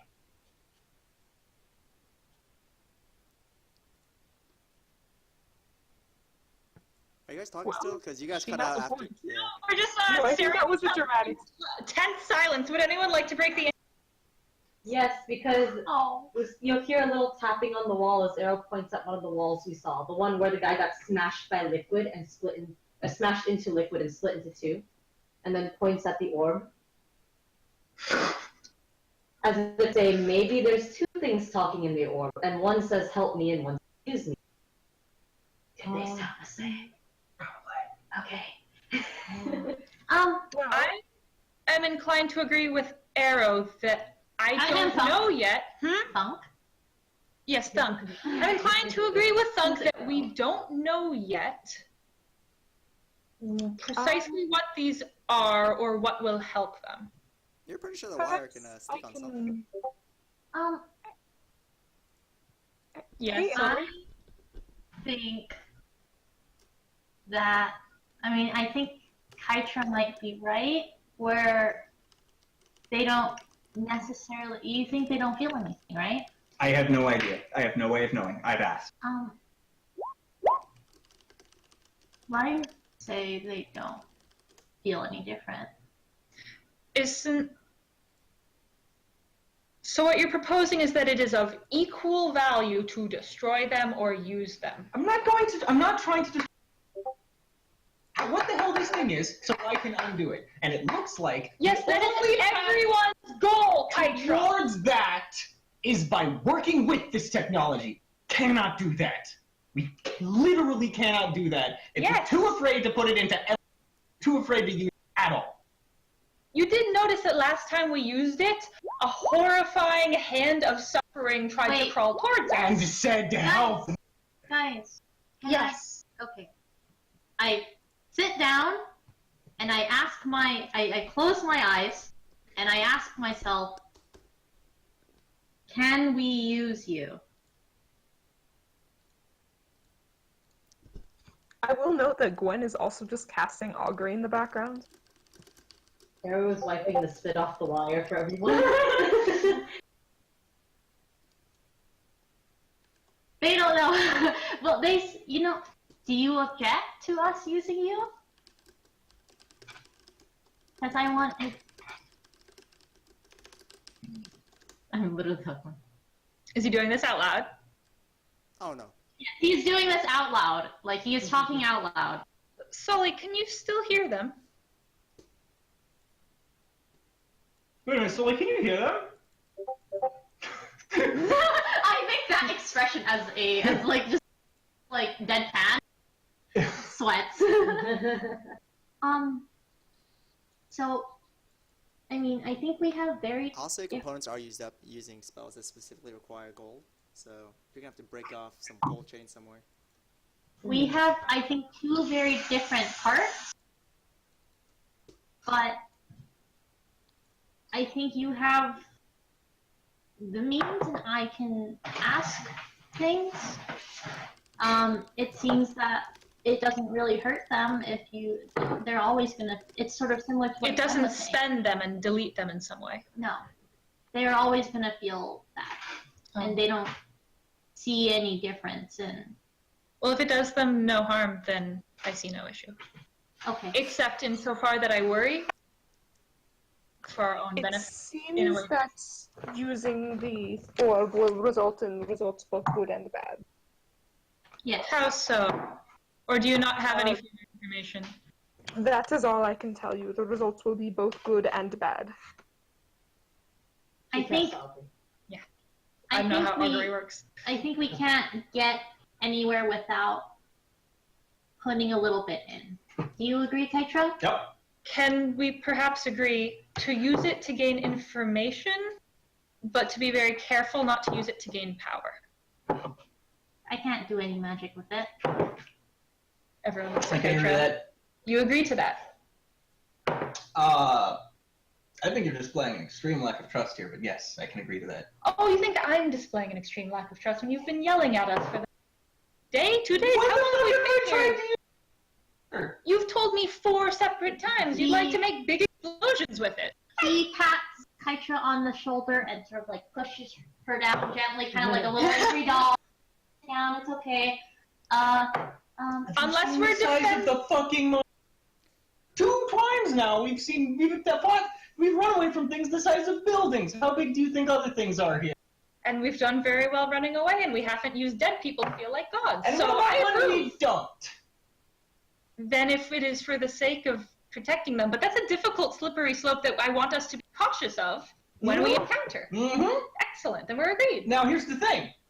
If we get to that point, you can't. Arrow and I can. Arrow looks up suddenly from his wiping off his spit, like, what? Me? Yeah, Thunk. I don't remember, are you arcane or divine? How do warlocks work? Oh, Okay. wait, am I divine? No, what else are... Okay. Oh, okay. So I want you to understand, I really, really have no intention of using them to cause a big explosion. I think I've made that at least partially clear. You hadn't till now, and I'm glad to hear. So if anybody should be holding it, it really should be us two. In case of emergency, right? Yes. I do see the utility in that, yes. Can I please? You don't think that we should continue the experiment of seeing what happens to your head when you're not holding it for a time? Fine. Given that it seems to actively corrupt people's souls to hold it. I suppose we are still doing that. Let's just see what happens to you when you're not holding it, and what happens to me when I am holding it. Are we agreed? And then maybe you guys can stand really close, so then you can grab the orb if you need it. Should we try 3? Try for 3 days. All right. Okay. Yep. Excellent. She thumbs up Kaitra. Really is it? No. There isn't? Because I'm good. No, I thought it was all in her. So what is your guys' plan for the moment? Let's put the fucking brown orb on the claw. No, this is a blue orb. The blue orb spent. That was the one we just found, right? Yeah, that was the one we just found. Small brown orb is still in pocket. Yeah, you should put the brown one in there. Oh wait, hold on. That might summon the Holly monster. Oh wait. I feel like there's like an 80% chance it'll summon the monster of Holly Well, again. let's find out if the effects are linked to the orbs or if they're linked to the apparatuses. Apparatus. That is science. Gwen already mentioned that the orbs act as a sort of battery. Yeah. Yeah. My assumption is that it shouldn't matter which orb we put in, but let's find out. Alright. What is all of this role playing that happened to text? Oh, okay. One idea. I put my hand on the apparatus. Cool. On the wire or the apparatus? I feel tingly. Oh dear. Oh dear, he's an orb. Oh dear. Jen, you watched Mist. Oh. Did this not occur to you? Yeah. Please. First stone. He's Alphonse Elric. This was canon. Oh. I'm not. This is in Mish, character, by the way. Brooks and Also Mish. out of character. Yes. Brooks and Mish, I have a crucial question. Have you watched the show Full Metal Alchemist Brotherhood? Yep. Yeah. Excellent. Glad we're all on the same I'm page. not. That's Just me in tingly, character. that's it. Just very tingly. You're like, ooh. Ooh. Got a kick to Okay, it. well, I don't know anything. Your turn. Did anything happen when you did that? Yeah. Did anything happen to it, or is it just like? Okay, go ahead and just do a quick, just straight intelligence check for me. It's a very simple one. Oh no. Yeah. I'm not good at those. That's in skills, correct? Just yeah, I think so. Just unskilled intelligence. How many points are you getting? What the fuck is this Funny, shit? that's like the 6th or 7th one we pulled. With your expanded intellect that you have somehow acquired through your travels, you quickly realize that there's probably a backdraft of currents going through the machine. Probably just gave you a little jolt. But other than that, you do not have any power or within arcane energy in order to focus it. So. I'm not a mage. I say and let go. Wait, hold on. Say that again. Arcane energy flowed through it but failed? No, it was just like the remainder, like a backdraft of the remaining currents. He just touched a wire. Yeah. Okay. It wasn't Not important. really. It had like in it still. Alright, fine. You know, like still kind of plugged in a little bit to get a little bit of energy. Yeah. So, brown orb science. Brown orb Brown orb time. science. Alright, it's time. Say it in the same voice. Alright. Exactly what I'm saying. But hey, if it does summon the Holly Monster, we now have a tool to summon the Holly Monster if we ever Alright. do it. Gwen is going to take the brown orb and insert the brown orb. I would like to say I stand by the exit. So Listen. while this is happening, you insert the claw onto the brown orb. It is a small one, so the jaws of this claw is a lot, or attaches a lot better compared to the previous box. You're not quite sure what that box is for. You probably should have investigated.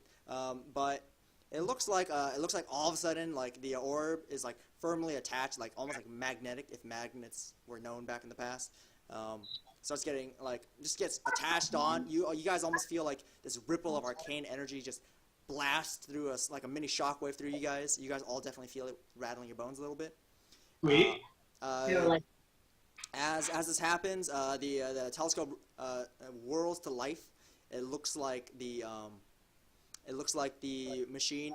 The number of charges looks like it has a skyrocketed, going boom, boom, boom, boom, boom, boom, boom, like it's going up, up, up, up, up. But then as this is happening, the orb is actually changing from a brown color down to a dull blue. And, Oh dear. And can everyone roll a quick perception check for me? Sully, roll a disadvantage because you're at the door, kind of far away. Roll what check? Perception check. Ooh. So close. I see nothing! Oh my god. These rolls, man. Apparently Arrow is perceptive. Okay, I'll just message you guys in the Discord real quick. Ooh. Oh no, dear. Oh, yeah. Let me do it quick. How do I make a new one? That's one. And then how do I add someone else? Nope. Wait. Hold on. What? You could just DM us. Fuck off. Okay. I'll just DM you guys. Okay. Because you can copy paste messages, so it should be something. Mm-hmm.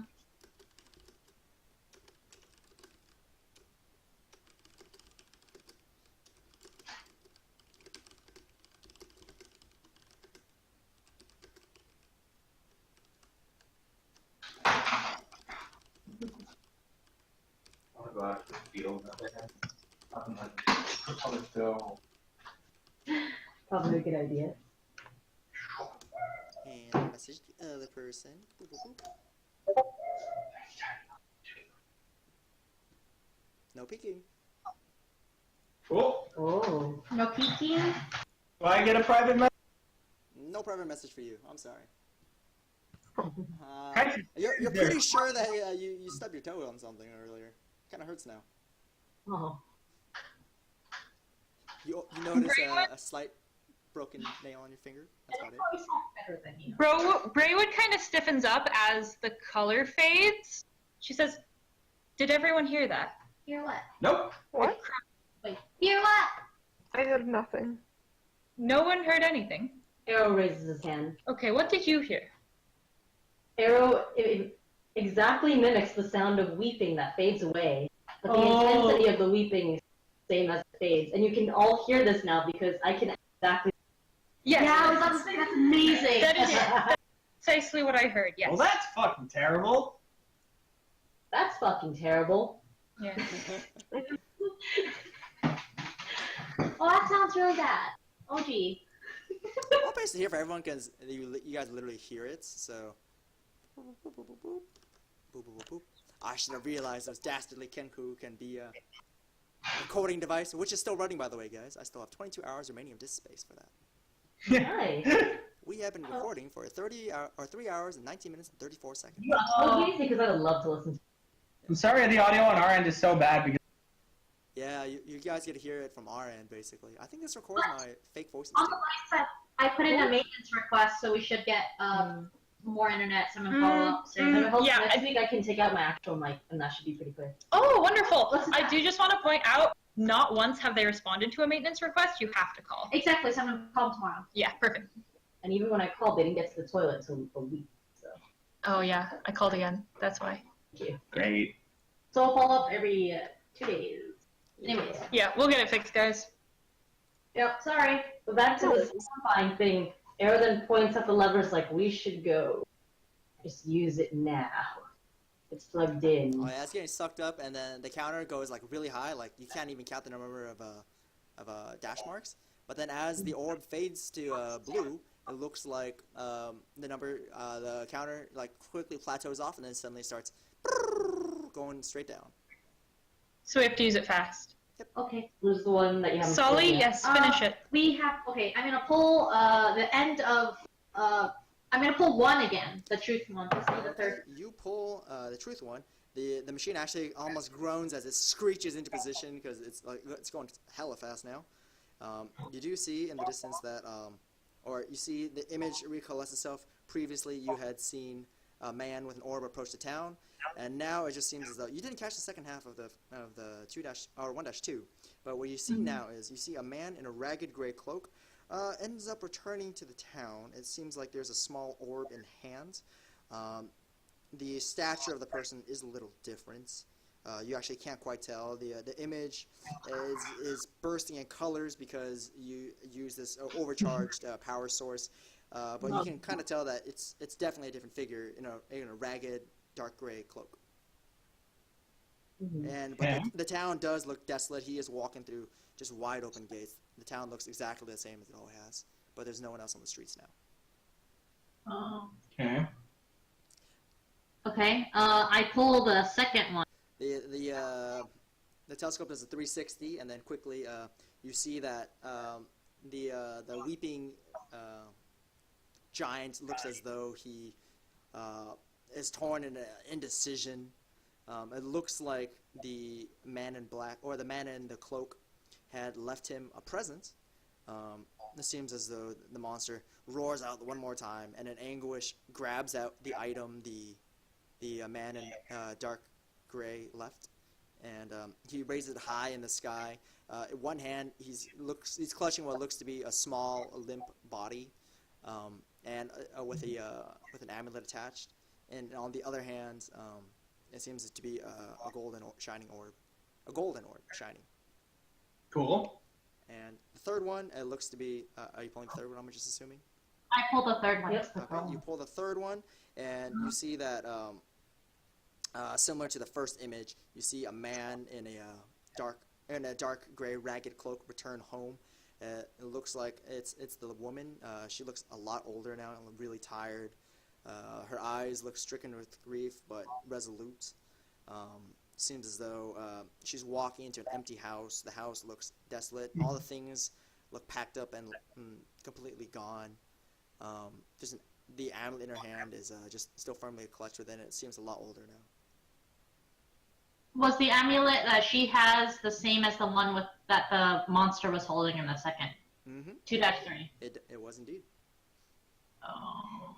And as the image fades away, you guys do see that the counters go from 1-3 to 2-3 and 3-3.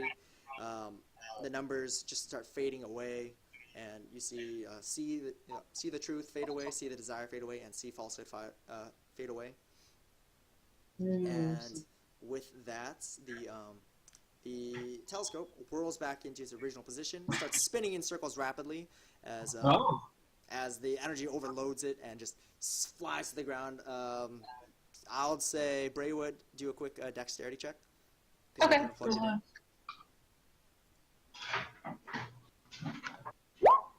You get socked in the face by this flying telescope. You just take. Oh. Let's take. Oh. Yeah. Just boop.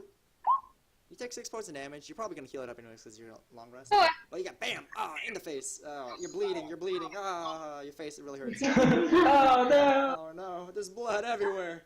But you do see. Hey, look! It's a pretty functional telescope once it's broken. You have a telescope now. You have a telescope stained with Kytra's blood. Congrats, you guys. I put it in my Not pocket. Kytra's blood, with Braywood's blood, yeah. Braywood! This whole time, giant telescope. From like yeah, but the eyepiece, which is like a smaller telescope. Oh, the eyepiece. Okay. Yeah, the eye follicle thingy, just boop. Yeah, sheer strain of it just smashes you guys in the face. At this Braywood, point, mostly. Arrow turns to look at you, Braywood. Yes. Points at the pictures that we just saw. Points at the necromancy orb. And then makes the sound of the screaming. Yes. And then he nods and kind of understands. Welcome to the party. Welcome to the party. Kytra speaks up. I'm gonna be honest. I got nothing from those. So, Sully, please explain. you know, kind of like the guys in your nuclear orb there. Mm-hmm. You know, the ones in the pictures. And I point at the blue orb. Did I connect? Which blue orb? You killed everyone in the town and turned them into a... Cool. Who is the giant? I don't know. He seemed really sad. And do you guys remember that one was under the I'm gonna blow up. Sea Desire. Oh no, it's Thanos. What? I see out of character here. True. He's got a chisel jaw and looks to be purple. Yeah. What's his jaw? You mean his ball sack jaw?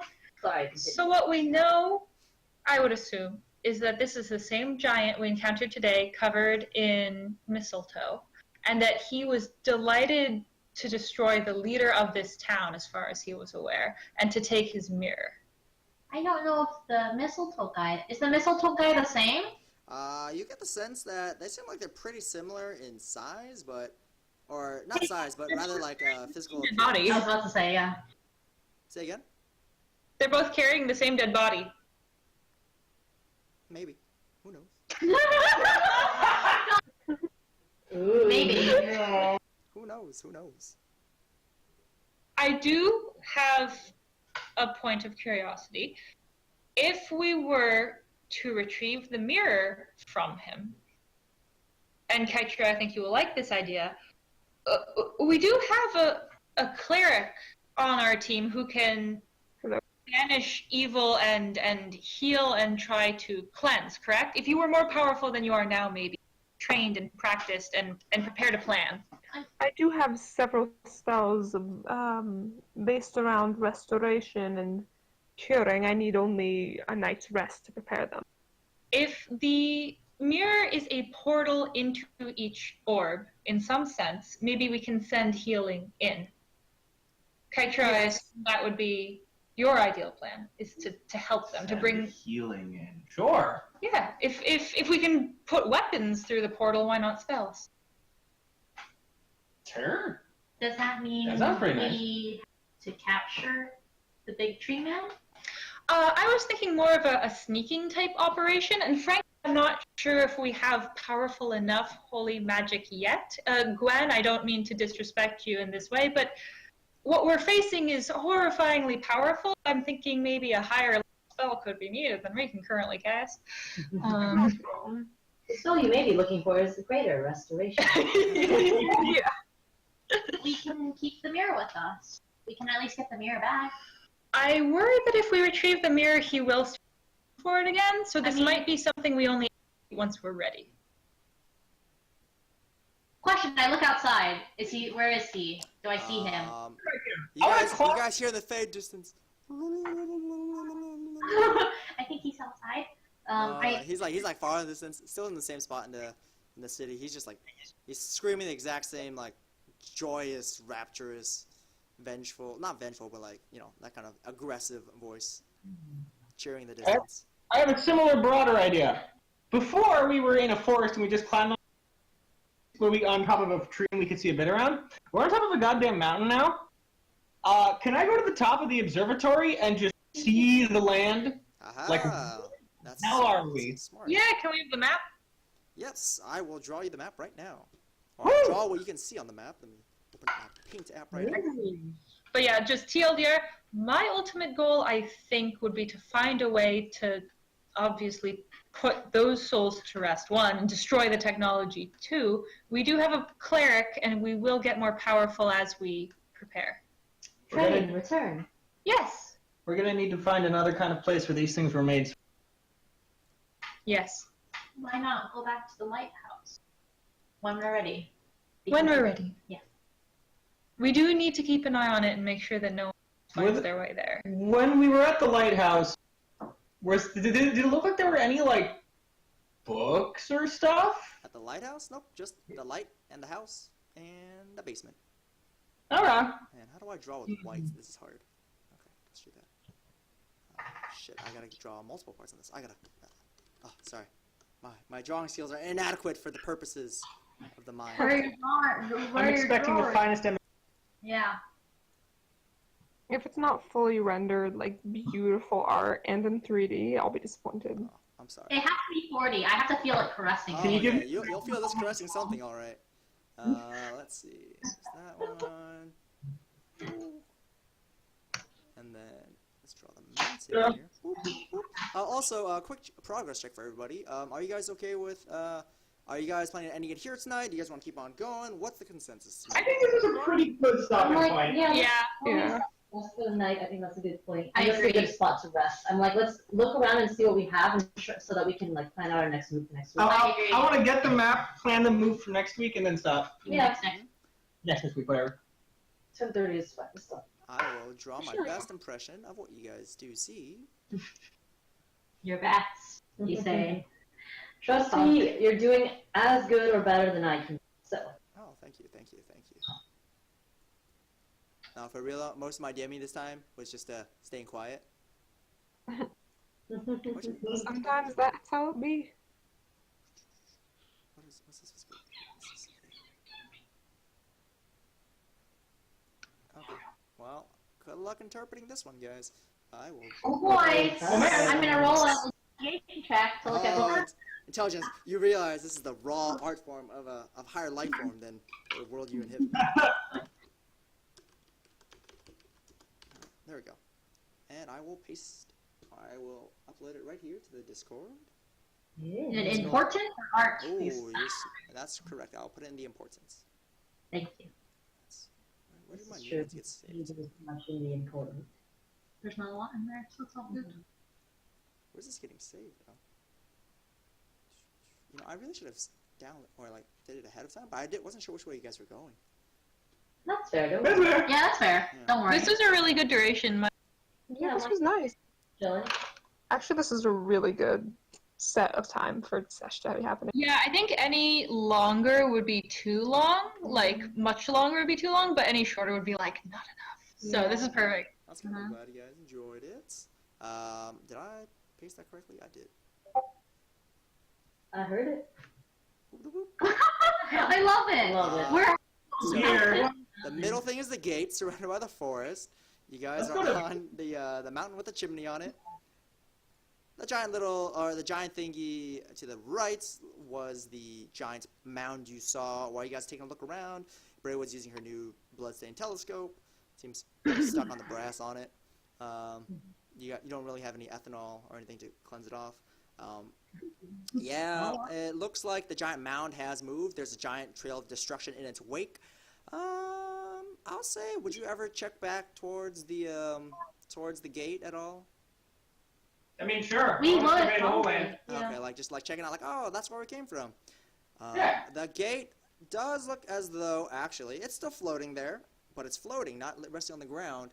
Underneath it, actually, it does look like as though there might be a pit of some sort. You can't see what's inside the pit. There's a pit under the gate now? Yes, there was a lot of rumbling, and then Wait, was there more one rumbling. before? Well, that's gonna be unfortunate if whoever comes through. Yeah. But you guys can kind of tell there's something underneath the gates.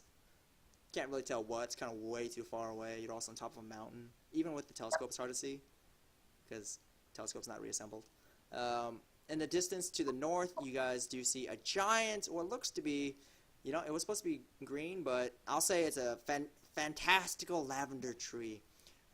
Much larger than anything else you guys have ever seen. It's actually kind of comparable to the size of the mountain. It's about half the size of the mountain, which is it's pretty fucking big for a tree. To the left of it, or at least to you guys, is northwest. You guys see this strange monument. It looks very curved, very jagged. Much more than my image could ever convey. Looks like there's a couple things sticking out of it at the base, but it seems as though, for the most part, it looks completely man-made, about comparable to the size of the giant world tree. That you assume it's a world tree. I'll call it a world tree. It's easy to remember. And then to the top right of it, it looks to be a giant block of ice. You're not quite sure why it's there, but it's a giant block of ice. Nice. Okay. It is just straight up one nice. I'll say it's a perfect cube of ice. Petra, where should we go? All of these things are fairly enigmatic. I'm like, let's discuss this over the week, everyone. Yeah. Yeah, let's do something to think about it. In the far distance, you guys see an old lady shaking her fist, like beyond the gate, like, you'll come back someday. You'll visit me eventually. Let's discuss over the week and maybe tell the DM by like Friday, so Brooks has some time to like prepare the specific area. For sure, I will whisper everyone again over the next 2 weeks. Ooh, so really? it's gonna be excellent. That's gonna be a constant thing, guys. I realize after the fact that whispers during the session is a little hard. I don't know if it breaks the flow for anyone, but sorry, I have my Discord. I just don't know, because I realized like I whispered everyone a lot of important things, and I have no idea how to convey it to them without typing it out. You know what I mean? I also I do like the idea of like us being able to be like, by the way. Yeah. I think for now it's still working. If it's hard, I would say. Yeah, then we'll figure out a better solution. Yeah. For sure. Any feedback tonight? There was supposed to be combat, but the way you guys took the paths around the area basically made it no combat. So I know, I enjoyed it. Oh yeah, I didn't even realize it was really good. Only comment is Brooks. Yes. Advice: as a DM, you're gonna have things planned and guaranteed get to where you think they will get. So don't worry about slow. For sure. It will be slow. I'm just warning you. For sure. Oh yeah. But also, don't be afraid to push us like you were doing today. To like go forward, you guys. You know there are things here. Yeah, no, that was helpful. Yeah, that's good. But I'm also warning you. Don't worry, you're gonna be frustrated at our progress, which will be. Yeah. The biggest thing is that I didn't really have a quest giver, so it's like a very more free form in this campaign. And Oh, that's fun. Like the the exploration is fun. We've all played tabletops. We're experienced. We'll go find things. We'll get ourselves personal quests and whatnot. Yeah. Okay. All right. Okay. Well, thank you guys so much. I'll hit you guys all. Thank you for jamming. And I will actually upload the podcast if anyone cares. If not, I'm gonna be using it just for referencing. Just say like, okay, what the fuck did I say last time, and how can I make it sound like I didn't make shit up again next time? Yeah. All right. We will try to get better internet. I will hold you guys to it then.